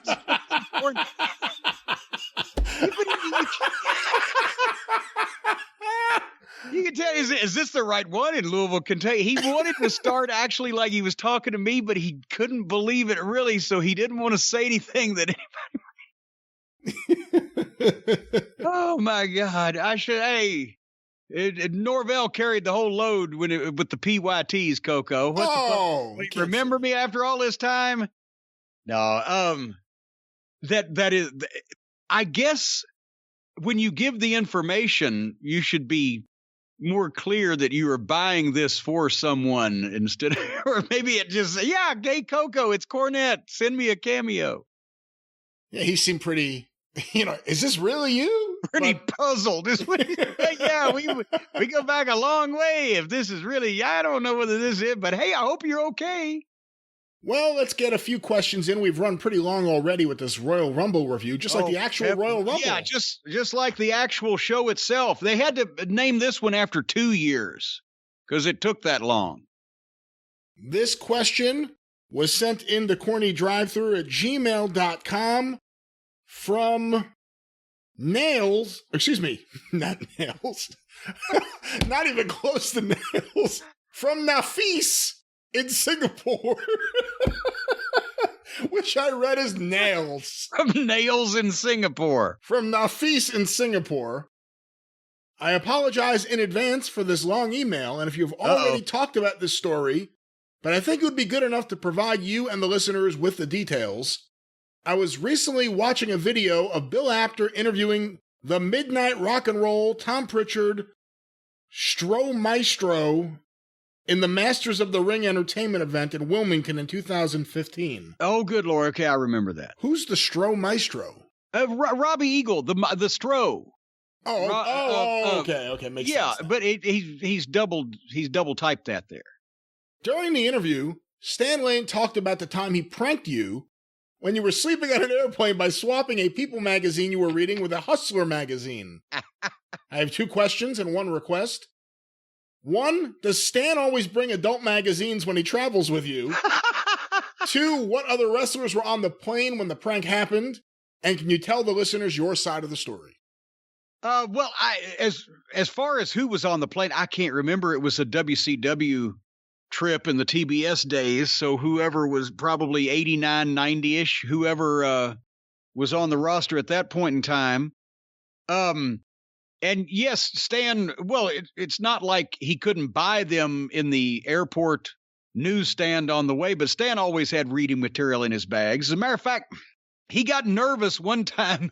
He read some article and he started getting nervous, and he ended up throwing out several of his photo albums that he'd had for years because he thought that some of the girls made it look like they weren't old as they were supposed to be.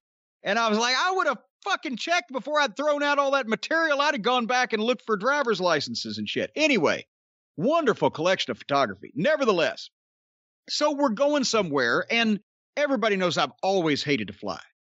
And this was back before I even discovered Xanax, right? So what I would do, especially on longer flights, and especially ones early in the morning, I would stay up all night on purpose so that when I got on the plane, I would be so tired that I would hopefully be able to go to sleep if it was smooth and etc. Because what I'd do, I had my routine.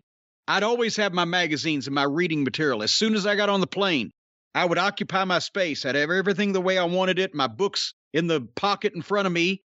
I would open the magazine I was most interested in, and I wouldn't look at the windows. I wouldn't look at the people. I would just bore into that book, right? And concentrate on not being on that airplane. And if it was smooth and there was no fucking shit going on, I'd be so tired, so exhausted, I'd be reading and I'd gradually fall asleep. Okay. Well, Stan noticed this one day, and my tray table was down, and the magazine was spread out that I'd been reading, and I was just kind of slumped over forwards, right? So you couldn't even really tell I was asleep. I was just kind of intently staring down. So Stan gets in his carry-on bag and slips a Hustler out of it and goes up behind me, pulls my People magazine off, replaces it with the Hustler open to the centerfold, the most gynecologically explicit centerfold that you would ever see in your life. It looked like the poor lady had been abused with a small hand hatchet, and left it there. And I didn't know anything about it. And Stan later on, when he was telling me afterwards the stuff that I didn't realize, He said every time some woman, some old lady, some fucking grandmotherly type would be walking back to go to the bathroom, they'd have to pass me and they'd look down and see that and they'd look at me like I was filth, like I was horse shit on their shoes that they should scrape off and hose off their porch, right? But it's not really, there's no pop, there's no payoff to this because I haven't woke up yet. And he's trying to figure out how can I, so that's when he does it. He fucking takes another magazine and he rolls it up like you're going to swat the dog, right? And with that, he can reach from behind me because he's in the fucking row behind me, right? He can reach from the row behind me up over the top of my head to my call button. And he presses the fucking stewardess's call button with that magazine and then sits back real quick. And when that ding goes off right over my head, I fucking wake up and now, oh shit. And I don't like to be woke up on a plane and I'm kind of startled anyway. And then I look down and I see the giant gaping vaginal pussy on the tray table in front of me. And I look around to see if anybody else is looking, which of course the whole plane of wrestlers and everybody else is looking. And then I fucking cover that thing up and turn around and Lane's fucking dying. He said, oh, 3 old ladies wanted to cut your throat on the way back from seeing that earlier. So, yeah, that was, yes. Stan used to keep quite busy with things like that. Was Stan a big ribber? Oh, God, yes. Oh, we've told him before. There got to be some of them on the YouTube channel. But we would do that shit back and forth in the car to each other. I got him with the fucking glass break hammer that I bought in the Dallas-Fort Worth airport. And we waited. We'd gone up to a small show in Oklahoma, and we're coming back, and it was 1 o'clock in the morning and pitch black, just me and Bobby and Stan in the car, and I'm in the back seat, and I've been waiting with that glass break hammer. It looks like a judge's gavel. But when you tap one side of it, there's a speaker on the side of it, and it gives a glass breaking sound, right? So now I see my chance. I started telling Stan about a completely fictitious thing that had happened to me and Bobby and Dennis when we were the Midnight Express in the Dallas territory. And I made it the location of it, the town we were driving through at 1 o'clock in the morning, a small Oklahoma town. I said, yeah, this is what, as a matter of fact, of course, I see the school sign. I think the school's coming up and there's the school. I said, yeah, Stan, it was just then we were leaving right after the matches and Dennis was driving. And all of a sudden, as he turned right out of that parking lot and I point right there and Stan's looking, I said, some guy ran out and threw a brick through his windshield, and I tapped the glass beside Stan's head with that goddamn glass break hammer, and he jumped in Bobby's lap. Bobby was driving, and all of a sudden, what the fuck? God, shit. So then he'd get me back later on, or then I'd get him and make him piss in his pants when he was leaning out taking a piss behind a dumpster as a cops, and he'd jump back in, but he forgot to quit pissing when he pulled his pants up. Or then he got me with the lots of ants that's detailed in the Midnight Express book, that rib. It was something to do. We kept occupied. Well, Jim, before we get to a couple more questions here, I do want to mention that a lot of listeners in it's less than 24 hours since the Royal Rumble ended. After it ended, there was a Yokozuna documentary on the WWE Network, and because of your connection to Yokozuna, obviously a lot of people want to hear your take on it. I know you didn't watch it. Is there any chance we can get you to watch it? Yeah, no, you don't act like that. Don't act like you're begging me. Yes, I have heard of it. I haven't had time to watch it yet. We will watch that and hopefully comment on it on the experience this coming week. But yeah, anything with Yokozuna, I'd get a kick out of. And somebody said I was on there in passing. I think that was one of the comments that they got a few years ago. It wasn't something fresh for the people that were asking, but something that they got a couple of years ago when I did a sit down with them. That's right. That's right. There's lots of good interviews with his family and way too much Bruce Pritchard.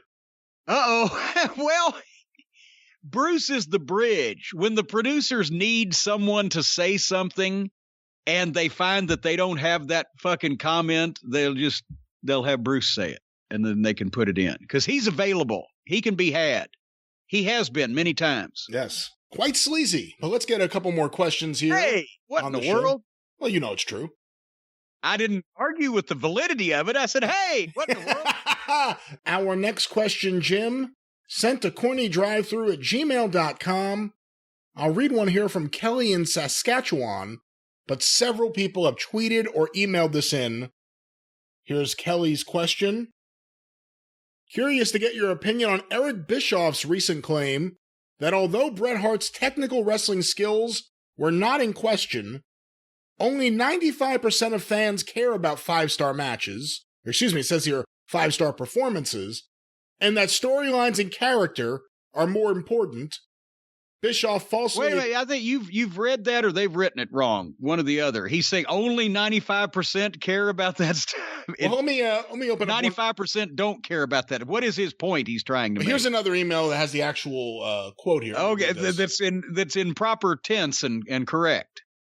There are a small percentage of people that live in this little 5-star match bubble, but 95%, or at least a vast majority of the audience, they want story.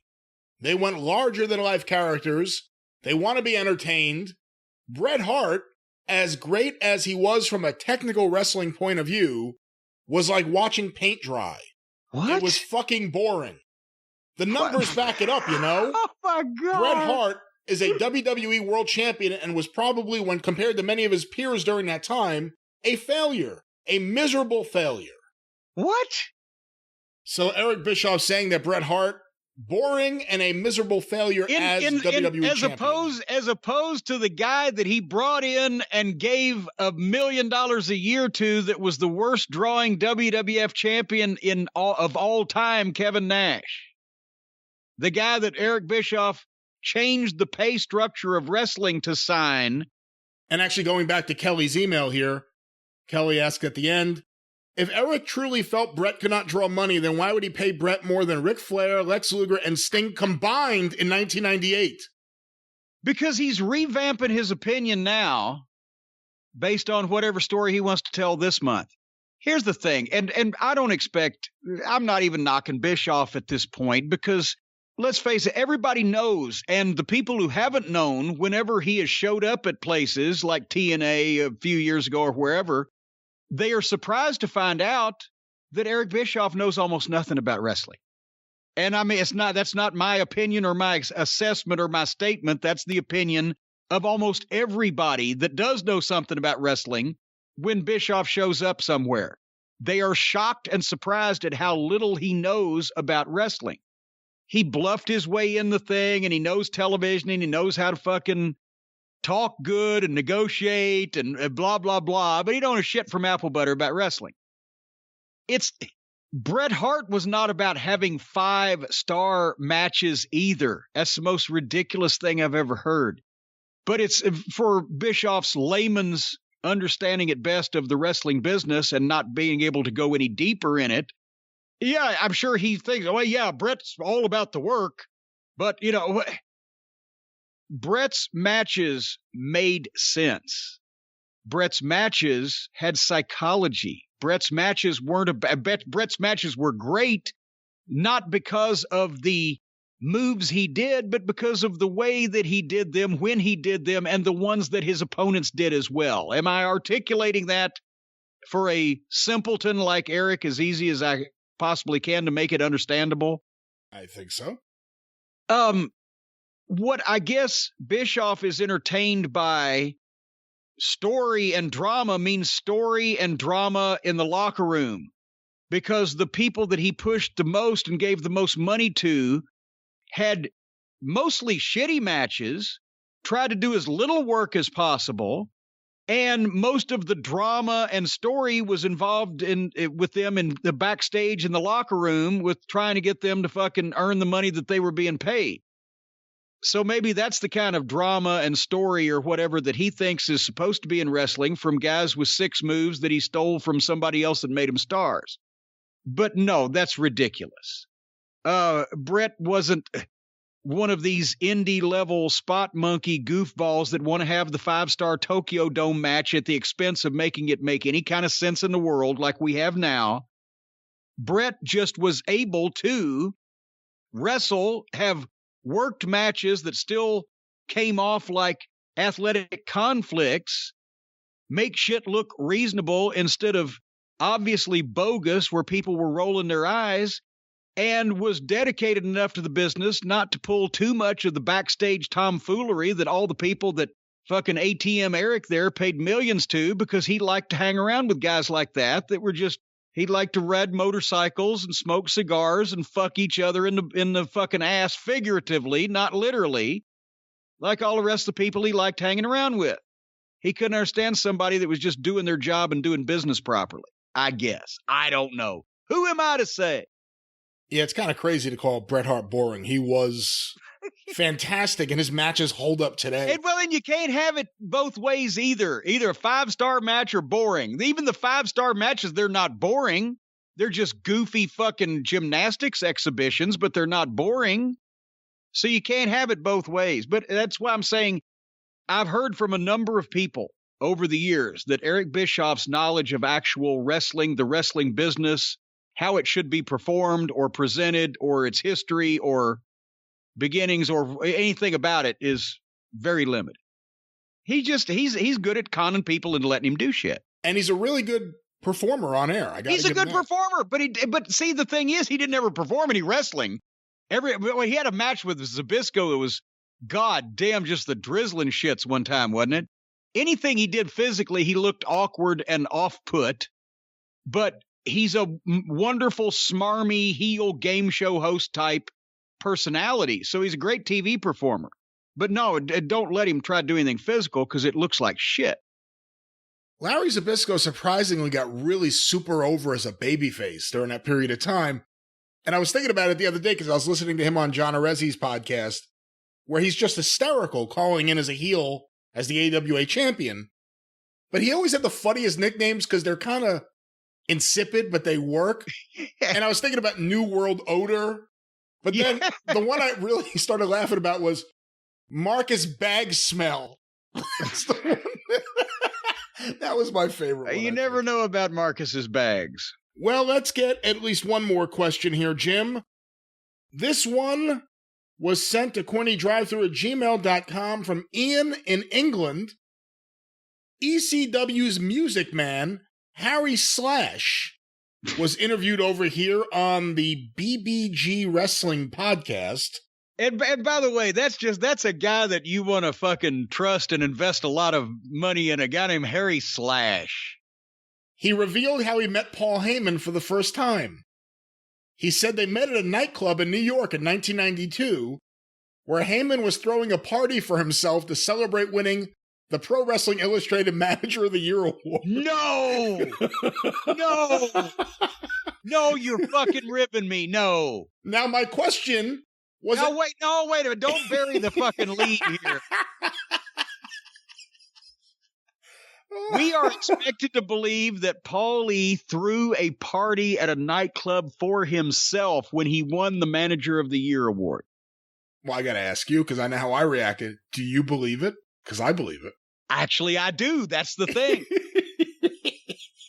And I'm just thinking, as I recall, Apter mailed me my plaque, and I showed it to my wife at the time. I said, well, this is nice. That was it. Paul took his to the China Club. Yeah. But anyway, here's the question from Ian. Was it common for talent to throw parties for themselves? Did Jim himself ever hit the town when he was told he was voted Manager of the Year by apartment wrestling enthusiasts? What is the general feeling on this behavior? God damn, if I'd have thrown a party for every time I won Manager of the Year, I'd have been bankrupt. No way I could afford to live a lifestyle like that. No, it wasn't common. It wasn't even common for people to have parties thrown for them for winning Manager of the Year, Wrestler of the Year, any other award from PWI, any other award for anything in general. No, I don't believe I've ever recall anyone throwing do you? Except on television. We did it as heels on TV. Yeah, we were going to throw ourselves a party for holding the U.S. Tag Team title for 1 year. And the Fantastics messed it up, those son of a guns, or whatever. I know one guy who threw a party for his dog on wrestling TV. That's been done a couple of times. But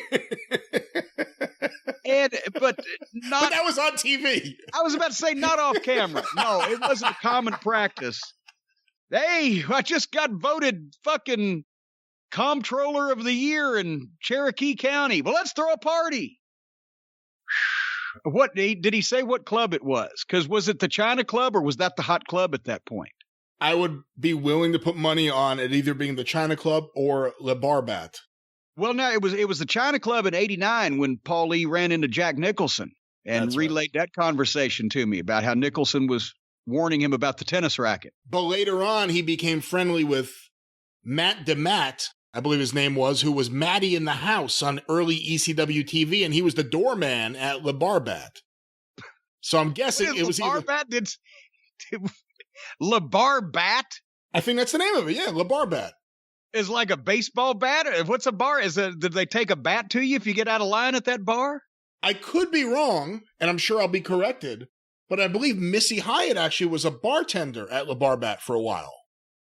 I did not know that. Of course, I've never been to the only bar I was ever at in New York City was when a couple of times we did those goddamn Shotgun Saturday night tapings. But I get that Studio 54 was already out of business. That's where Paulie did throw the party for Bam Bam Bigelow. That's right. I took you to a few bars in New York City. That wasn't in the city. That was out in amongst the suburbs. It was literally in nicer people. Oh, come on. All right. Just with you then. Well, listen. And that one bar, the guy tried to handcuff me to the urinal. I don't know what kind of place you had us in. But besides that,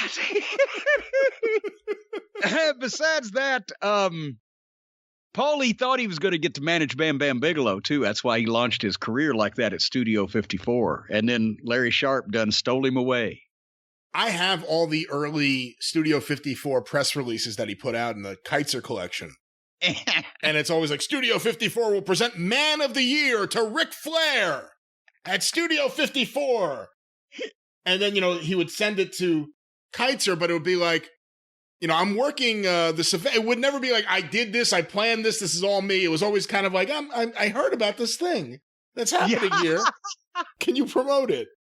Just want to bring this to your attention. I'm not sure where it came from. I got to think one of these club kids, they got roped into attending a party for the PWI Manager of the Year in 1992, may feel a little ripped off that they were brought to a party under false pretenses because it was thrown by the actual recipient of this kayfabe award, and they may want to sue. Well, as a matter of fact, I know who they should call if they indeed want to sue. I know who Studio 54 should have called if they wanted to sue Paul Heyman. I know who Le Barbat should have called if they wanted to sue Paul Heyman. I know who the China Club and Jack Nicholson should have called if they wanted to sue Paul Heyman for having their names in his weaselly mouth. It's none other than our friend, the one and only. Call Stephen P. News.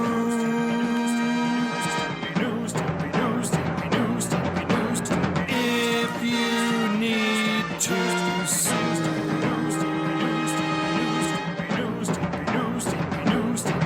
An outlaw mud show or two. He'll sue the rest. Actually, I don't think Stephen P. New would sue Paul Heyman because Heyman has some kind of natural lawsuit immunity. He's so full of shit, it just bounces off of him. Stephen would probably just settle out of court just to not have to go through the spinning. I used to have that taped on the front of my telephone book, my own personal phone book, a description of basically how Paul Heyman would rather stand on a ground and tell a lie than climb a tree. I'll say this again. He would rather climb a tree and tell a lie than stand on the ground and tell the truth.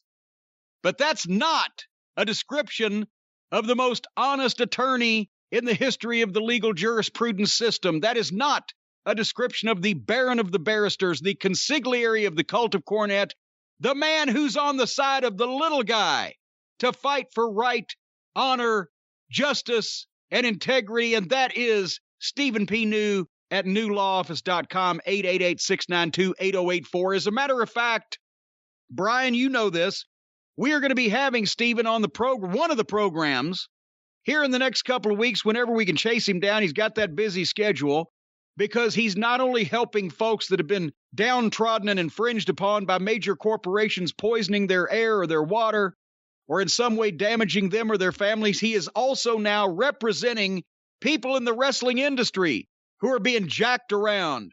And he is trying to stick up for them and their rights. And he's going to be giving us an update on that in the near future. He can help you too.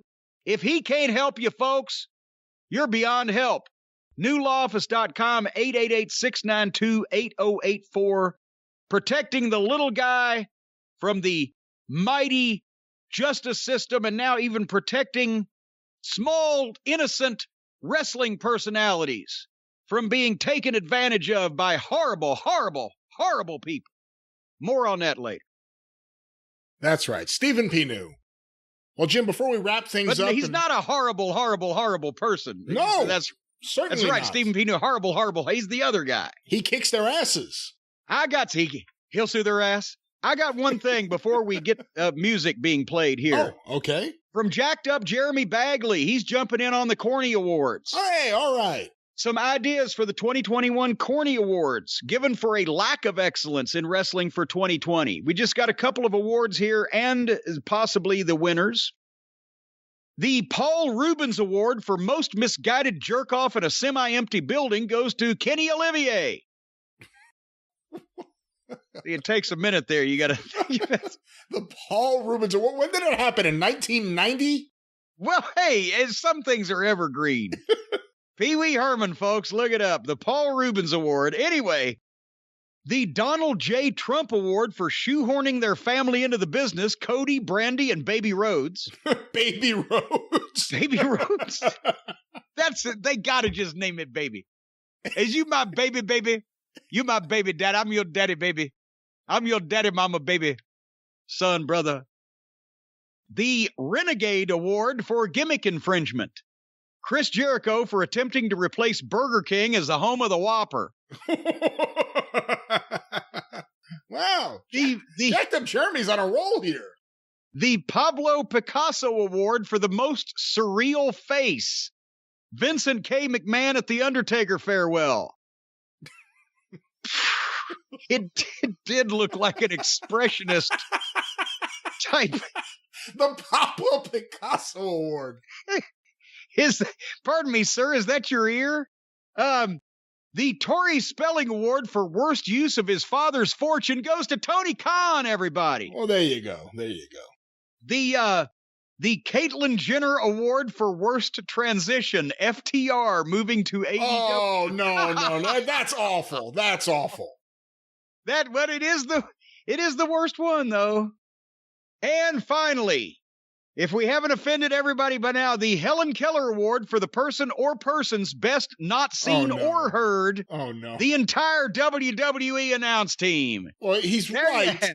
He's right. However, that may not be the way to present the award. Way to represent it. Folks, send your complaints to Jacked Up Jeremy Bagley, courtesy BR549. And there you have those. What do you got? All right, let me pull up some suggestions here. Here's one that was sent by Albert Bettis, CornyDriveThru@gmail.com. The Outlaw Mud Show Moment of the Year. The award for the dumbest, most ridiculous moment. The nominees, the MJF Jericho song and dance number. The shooting of Johnny Bravo, followed by Sherlock Dreamer trying to find the shooter.